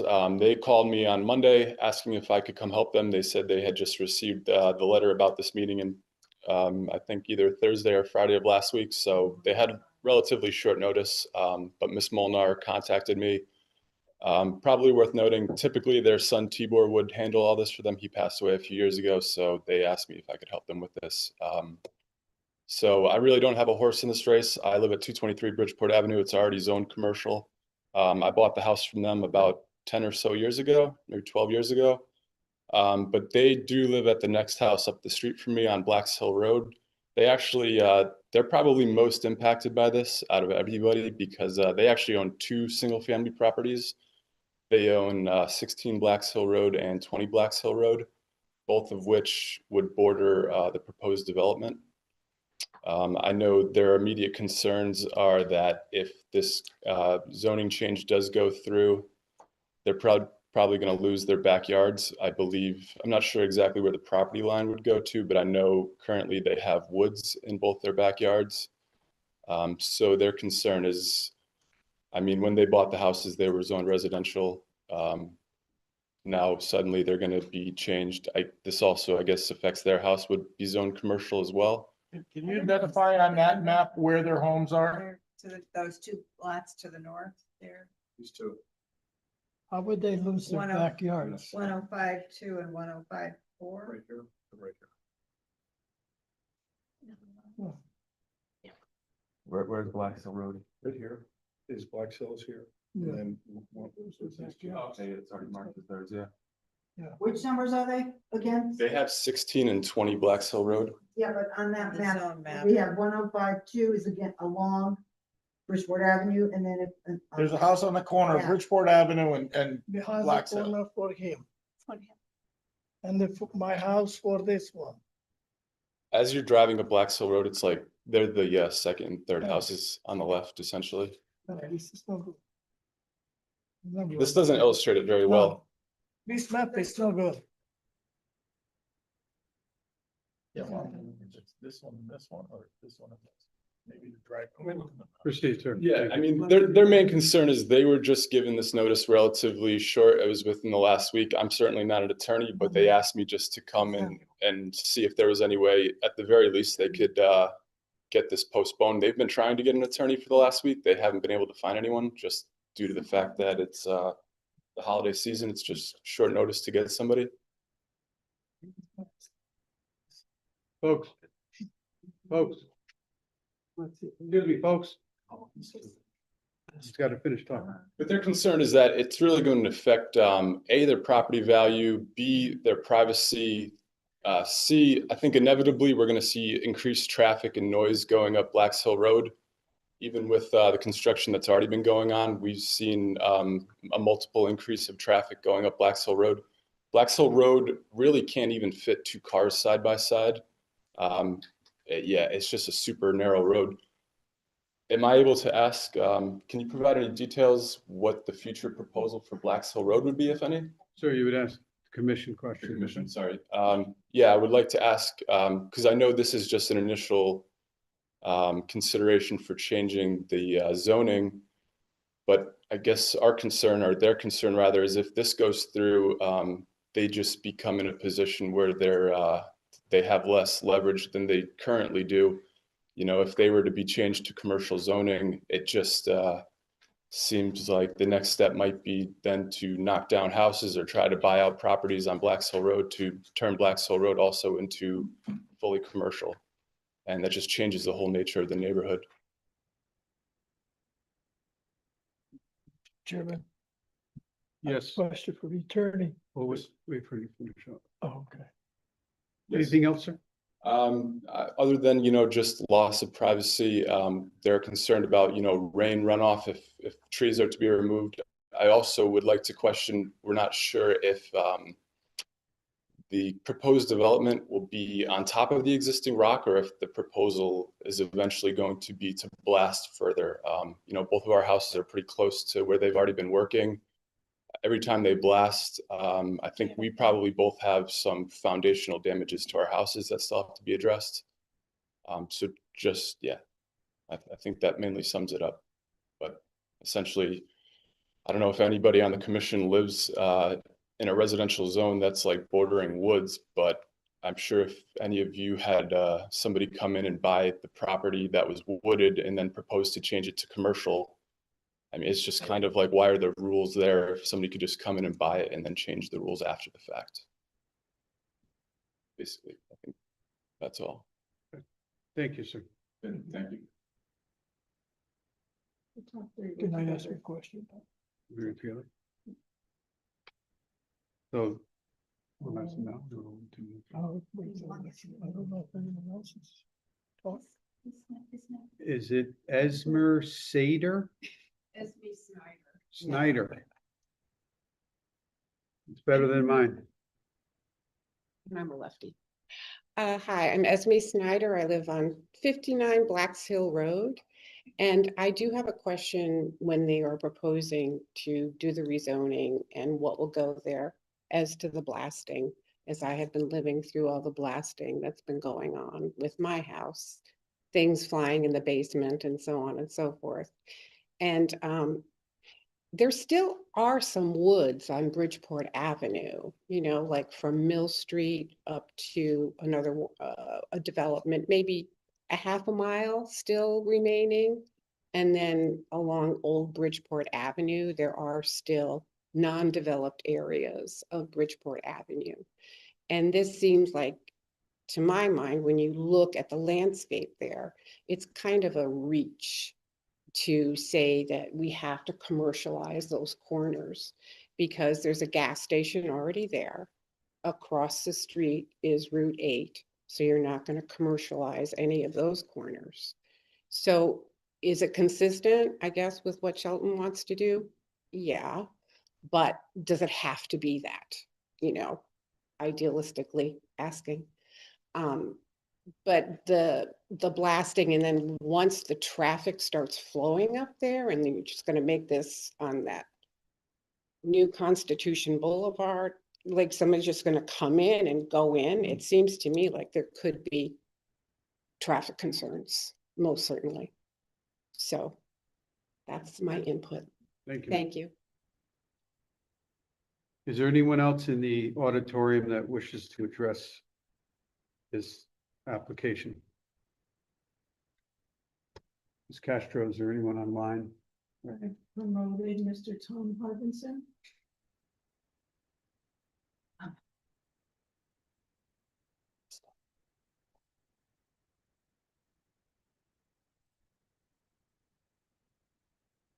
Greetings, can you hear me?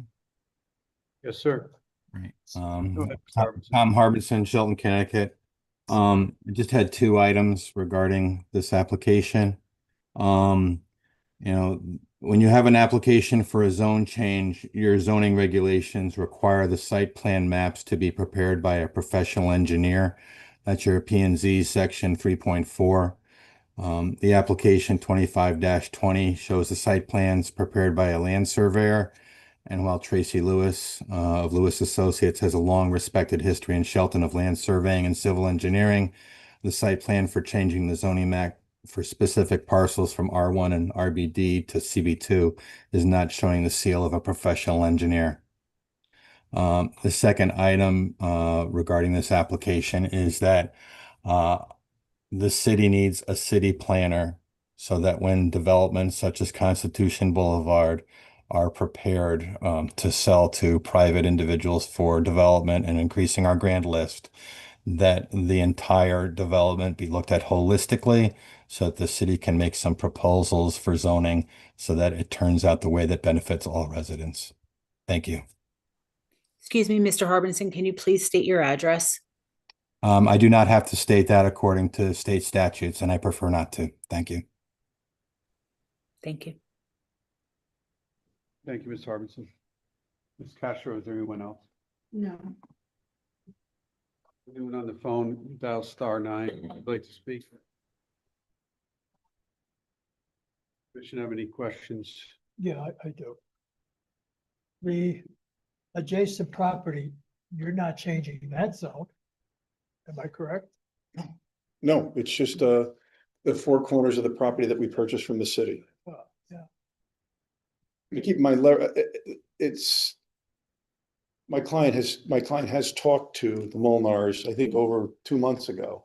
And leverage might be the right word. They just had difficulty coming to an agreement on price. So Yeah, about leverage may be the appropriate word with regard to some of the opposition. But I don't think this has any negative impact. And once again, the Bridgeport Avenue site is already zoned CB. We're looking to extend. We're not looking to create. So on the screen for you guys. Sorry. I'm gonna share it on the screen so they can have. a So, better view. so to use the famous words, is the price right? Yes, that's kind of what we're dealing with. Okay. I just want to show you how this is where. Yeah, he the told me this will the buy it Molnar's for my property- lawn. This is where the Molnar's property is. So the house on Bridgeport Avenue, it's well buffered. Keep in mind, there's got to be a 40-foot setback, and then any other parking or anything else has to be under your CB requirements, has to be landscaped. So any development that comes back between you, there's a, as I said, an increased setback where you abut a residential property. In this instance, it would be a minimum of 40 feet. There's a similar project that was on Constitutional Boulevard by the diner, where there's warehousing and factories and so on On and the so other forth. Huh? On the other, On on the River other Road. side, yeah. Yeah, I know that. But they also abut residential and no one seems to have any problems with that. I think that really gets addressed when we come back for you with a site plan. And I know this commission, especially where properties abut residential properties, takes into account, requires usually heavy landscaping, bonding, everything else. You know, if the ACs are on the roof, there's a sound attenuator, so on and so forth. Yeah. And with regard to blasting, anytime you need blasting, you have to get a permit through your fire marshal. To do that, you have to do a pre-blast survey, you have to post insurance. And typically when those situations don't work out, it's the homeowners hasn't let the insurer investigate their home. But that's all taken through with the fire marshal. I think it's not relevant to the zone change. The real issue here with the zone change is what's the appropriate zone. If you look at the size of Constitutional Boulevard that's going to be created, you look at that, we have currently we're CB2 where we are along a commercial corridor. We would like to just extend the CB2 so that it matches up with the balance of the commercial corridor being created. I think this is perfectly within your purview. I think it's what the city anticipated when they sold this property to our client, as witnessed by the contract. And I'd be happy to answer any questions, but I think this is not spot zoning. This is appropriate and consistent with your master plan in many ways, and that will be eliminating a property. Very few properties I've been that have had 3 zones on one property. So we believe we've chosen the appropriate one. We hope hope the commission agrees with us, and we respectfully request that you pass this application. And I thank you for your time and patience. Ask if there's something more that could be done to reassure the neighbors of what you are putting forward to us. Well, if once we have proper zone in place, we can then develop a site plan, and we will definitely take into account, look, you're gonna want to face and get you any retail development's gonna want to face the commercial, the streets. This is the quietest piece of the property will be this rear back here. There's protection of Black Hills Road from becoming a major corridor, certainly, or creating from traffic from our site, because we have to deal with the wetlands. And each step of the way will require us to have public hearings to advance any application we have. But we can't do any of that without the proper zoning in place. Is there anything specific you would like to address that the neighbors spoke about? Is there anything specific you'd like to address? Well, they also sent a letter in, which I don't think is particularly accurate. I can just take you through that.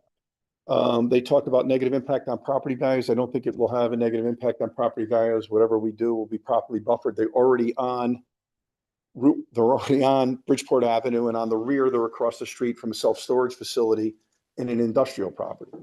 Loss of privacy, that will all be determined as we come back for a site plan. Built into your regulations are setbacks, landscape requirements, and that'll all be taken care of through the bonding process, through your process. See that list, was not uploaded to the, it's on, it is, I looked today. It was on Monday in folder. You see that on the list. I can mess up a few things. I got nothing to do with that. Thanks. So increased traffic and noise, I don't believe it'll have any impact on those properties. Certainly, there's gonna be no access from 111, from Bridgeport Avenue.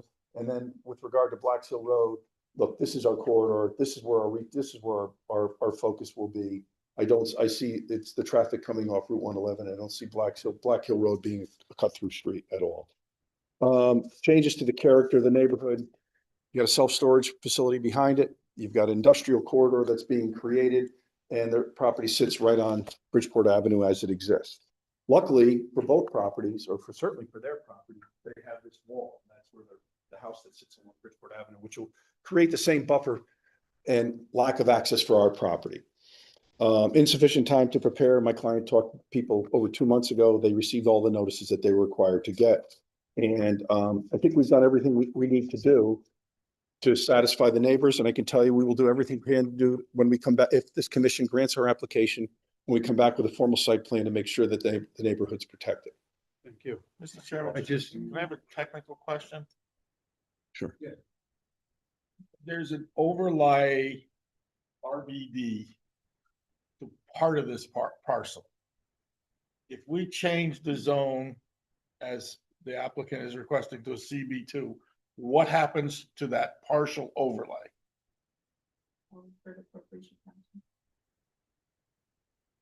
Can include it in the change of zone. You could say. You can- Attorney Tito, I can't really hear you down. Okay, you could include it in the footprint and change of zone. You could push it back, changing zone.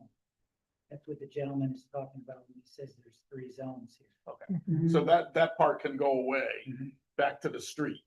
Okay. Yeah. So I'd like to just reference that, the certified letters, as far as the list that was uploaded, were mailed out according to the requirement date. The property was posted according to the requirement. The notice to the Connecticut Post was properly submitted twice as required. That this overall development is part of a bigger plan of conservation and development for the city. That it is consistent, this is consistent with the layout and the redevelopment of the Moss property, the gas station, and the commercial activity in the area. How would the commission like to proceed? Mr. Chairman, I move we close the public hearing on 25-20. I second that. That absolutely would not give us any. Excuse me. Sir, we're in discussion, okay? No question. You know this, okay. You had? 1 minute, 1 minute. Listen, I don't care. Listen to it. You see the wall, this is Bridgeport Avenue. This one is tall. Big rocks, the high and the 15, 20 feet high. Yeah, they're staying. You know, my house for here, the top, and then rocks. Yeah. Okay, this one, and you see this one, and the new Constitution Boulevard. This one and gas station. Doesn't matter. This is not bother me. Gas station. This one, this is my place. You know, same thing. You watch it. 40 feet high minimum and a big stone. You know, somebody coming and they build something, you know, this is go to the bombs. But yeah, the rocks are the moving and the bombs.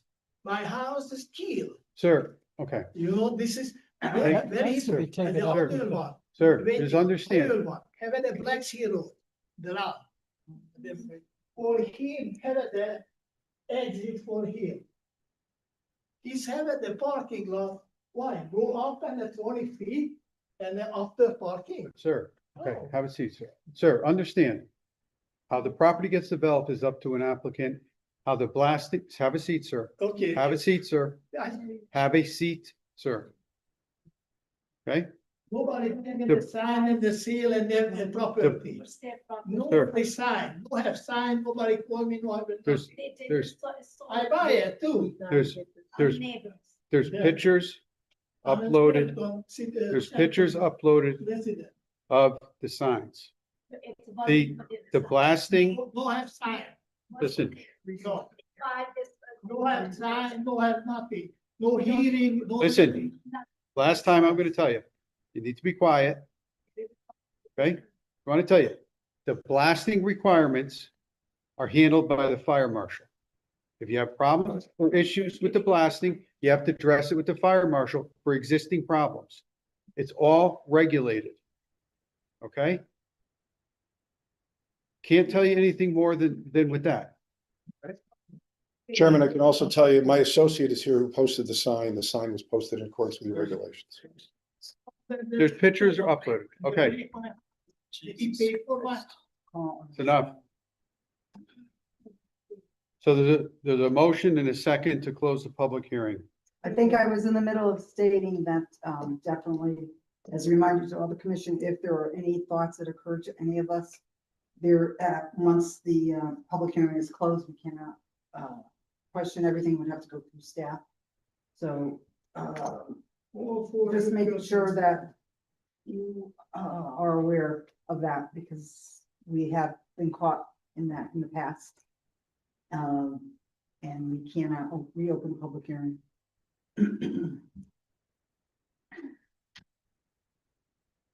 Are you suggesting we not close the public hearing? That's what she said. Yes.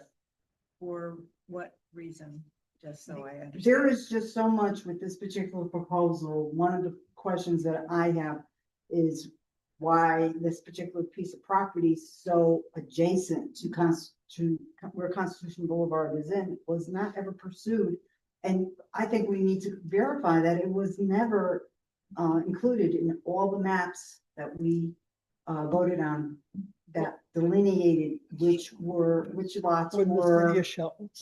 But the city purchased the property and they've sold the property as part of this overall development. I'm not sure if that, But I'm why not sure if that matters. did he not have consistent zoning off of the parcels that abut Constitution Boulevard? And That was always the intention. suggest you look at the contract also, which the city sold to my client, which the intention was that this would be developed that way in a CB2, man, specifically states CB2.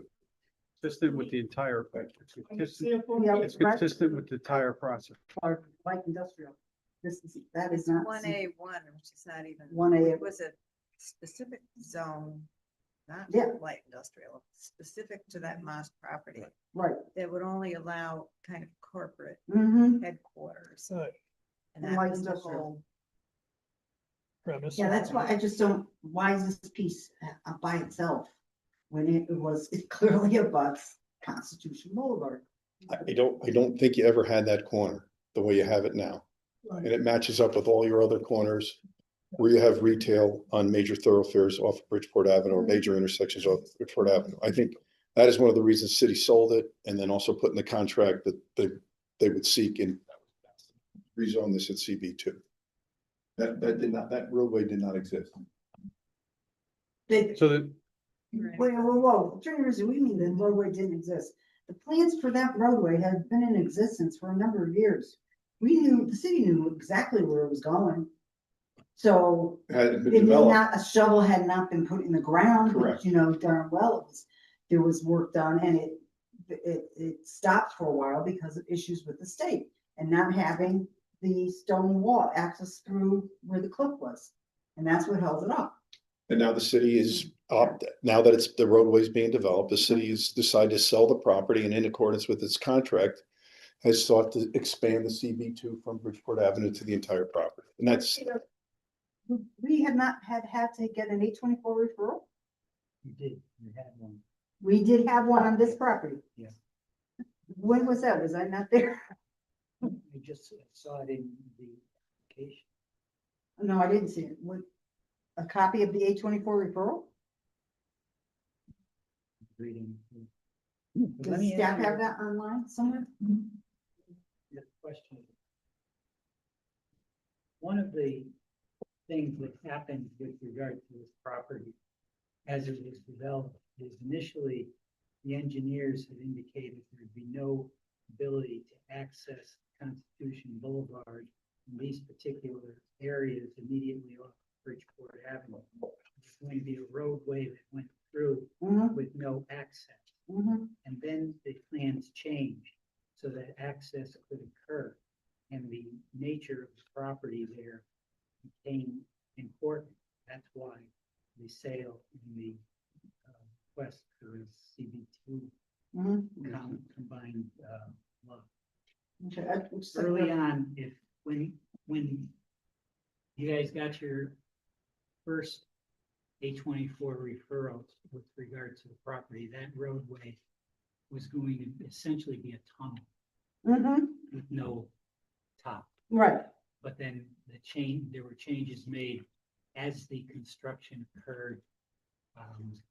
I'm not an engineer. I don't know what happened that all of a Hmm. sudden the accessibility to the properties closest to Bridgeport Avenue, like perpendicular road out.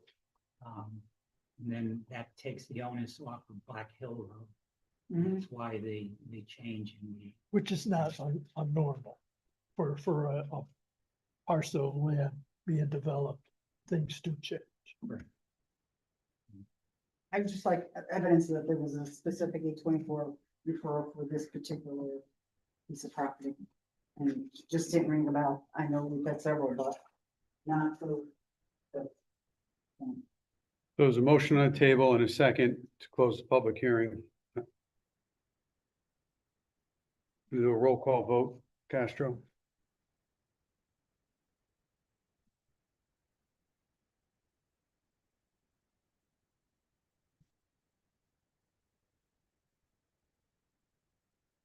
Commissioner Opel, Aye. Commissioner McGee, Aye. Commissioner Motto, Aye. Commissioner Kelly, Aye. Commissioner Harger, Nay. Commissioner Cristiano. Aye. 1, 2, 3, 4, So 5, the, 7. so the public hearing is closed. How would the commission like to proceed at this point? Like to, We have a discussion at least, like to have a discussion? anything but here. We're here, you've heard it. Spend time on this. I'm not at all comfortable with discussing this at this point. I think this is something that needs to be thought about. I think there's some things that need to be looked into. And as a longtime consultant to our commission, always cautioned, don't jump the gun. We need to have a public hearing and never recommended that we would do decisions for major proposals. I'm not saying then a I- decision, but just to hear what people are Mm. thinking, Yeah, or but- what those, what those concerns are that you have raised, if they're not hearing that. Mhm. In a discussion. Well, that would have to be some fact finding. Hmm? Some fact finding. Well, I don't know, but it's.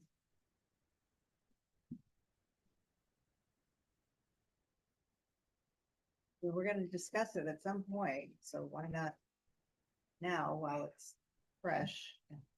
Well, I don't think we have all the information to discuss it. Is that what you're saying? I think Mr. Harger's looking for some additional information that we don't have tonight. Right, Would that be, and how would you get it? from the city. Well, Yeah, from the city. Yeah. Just don't well, have is it access the- to right now. well, what are we looking for? It's just the 824? Yeah, for sure. Is that And uploaded? I'd like to go back and look at, I don't see the sole copy of it to be referenced in the contract, but I don't see it in the official sheet referencing the 824, but I recall it happening prior, I don't recall the date. mhm.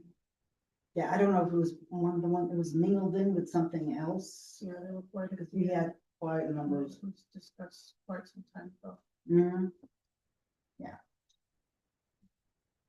So we'll continue this to, Discussion on a future agenda after the first of the year. Yep. after the, most likely the first meeting in January, but we'll get back to the applicant. All right. Thanks for your time, folks. Have a nice holiday. You Thank too. you. Here, Jamie Rosio.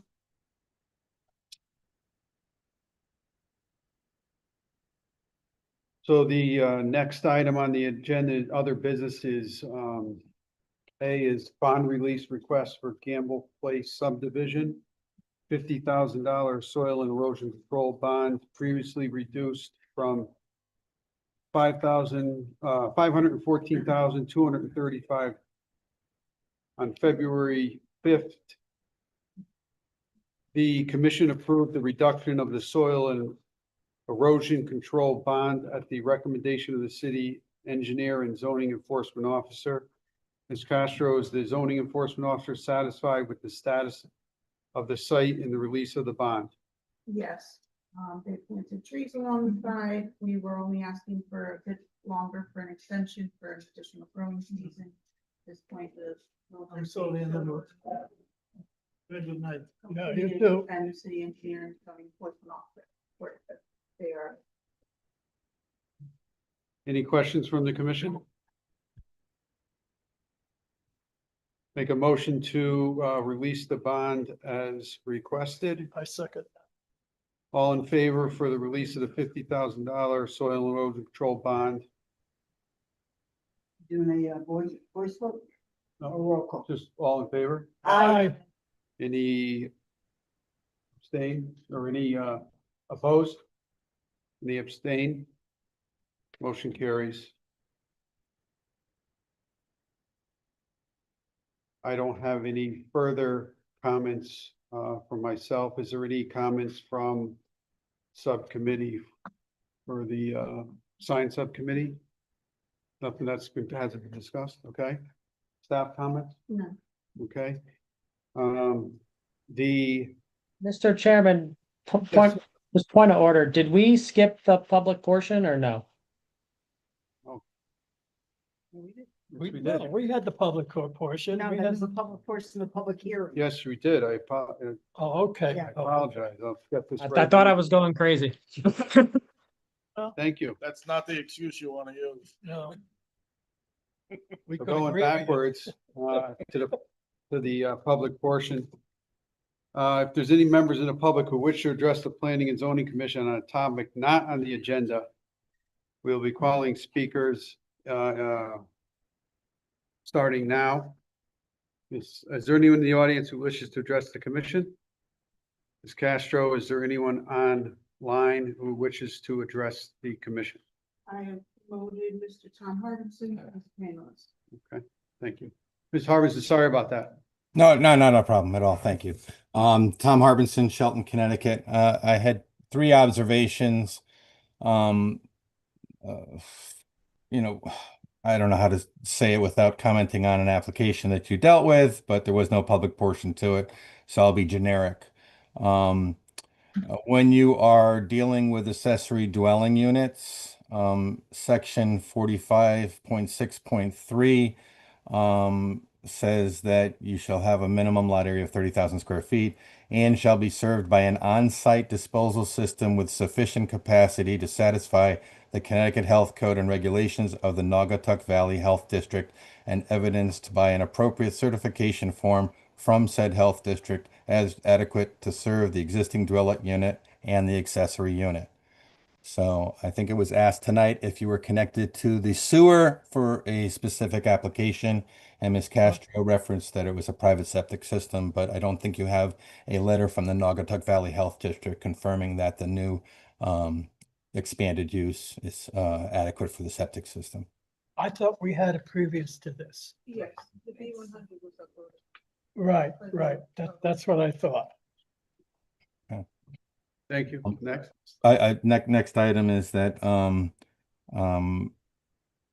again, I had to go back on it, but back in May for an application, there was a certification that a premises that would be an accessory dwelling unit would be occupied by the owner as their primary or secondary residence.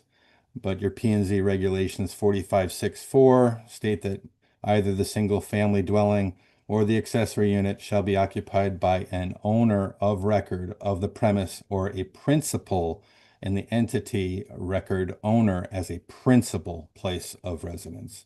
I don't know that that was adequately satisfied. That was, she is. We have a certification. We do have a certification of that.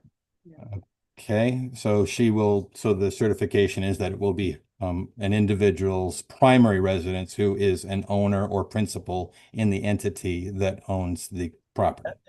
Correct. Okay. Secondly, an observation regarding LLCs.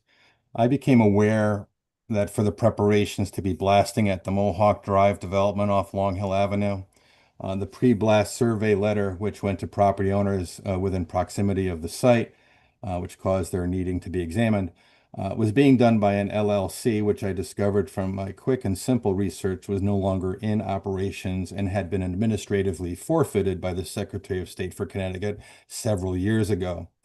I made Fire Chief Tortora aware of this, and he followed through with the LLC entity to see that they remedied it promptly.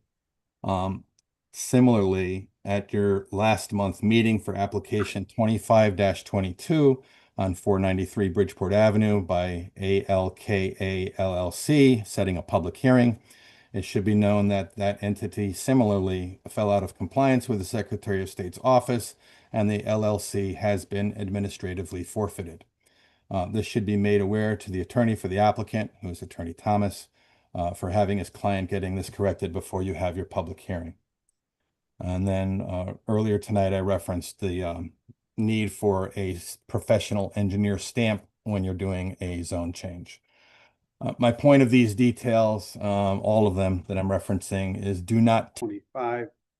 I reviewed the minutes. I did not see any 25. I reviewed the minutes. I did not see any thing in the minutes that was not accurate. If no one else saw any changes that need to be addressed, I'll make a motion to approve the November 12th minutes as they stand. Second. Is there all in favor? Aye. Any objection? Abstain. I was not a sitting member at the time. And no nays? One abstention, and the motion passes. Seeing that's the last, Commissioner, Chair, could I be given some discretion? yes, I just like to thank all of the commissioners. I'm gonna get a little emotional, I didn't realize it. But the cooperation you have all given while I was chair the last 8 years was really exceptional. You are such very intelligent and such dedicated people. It is really an honor to be on the commission with you. And I still have 2 more years, but I did feel it was time to pass the torch. And I think we've always taken the approach of, it's not what was a benefit to us, but it was what we were doing on behalf of citizens in Shelton. And you've always all come through. And it's really been an honor to be part of a group as dedicated as you are. So that's all I think. Thank you, Jenny. Thank you. Thank you, Jenny. You too, Mark. You thank too, you Mark. as always. Travel time during that. As the, that is this 8:25 during our first meeting, my first meeting as planning and zoning commissioner chairman. Okay.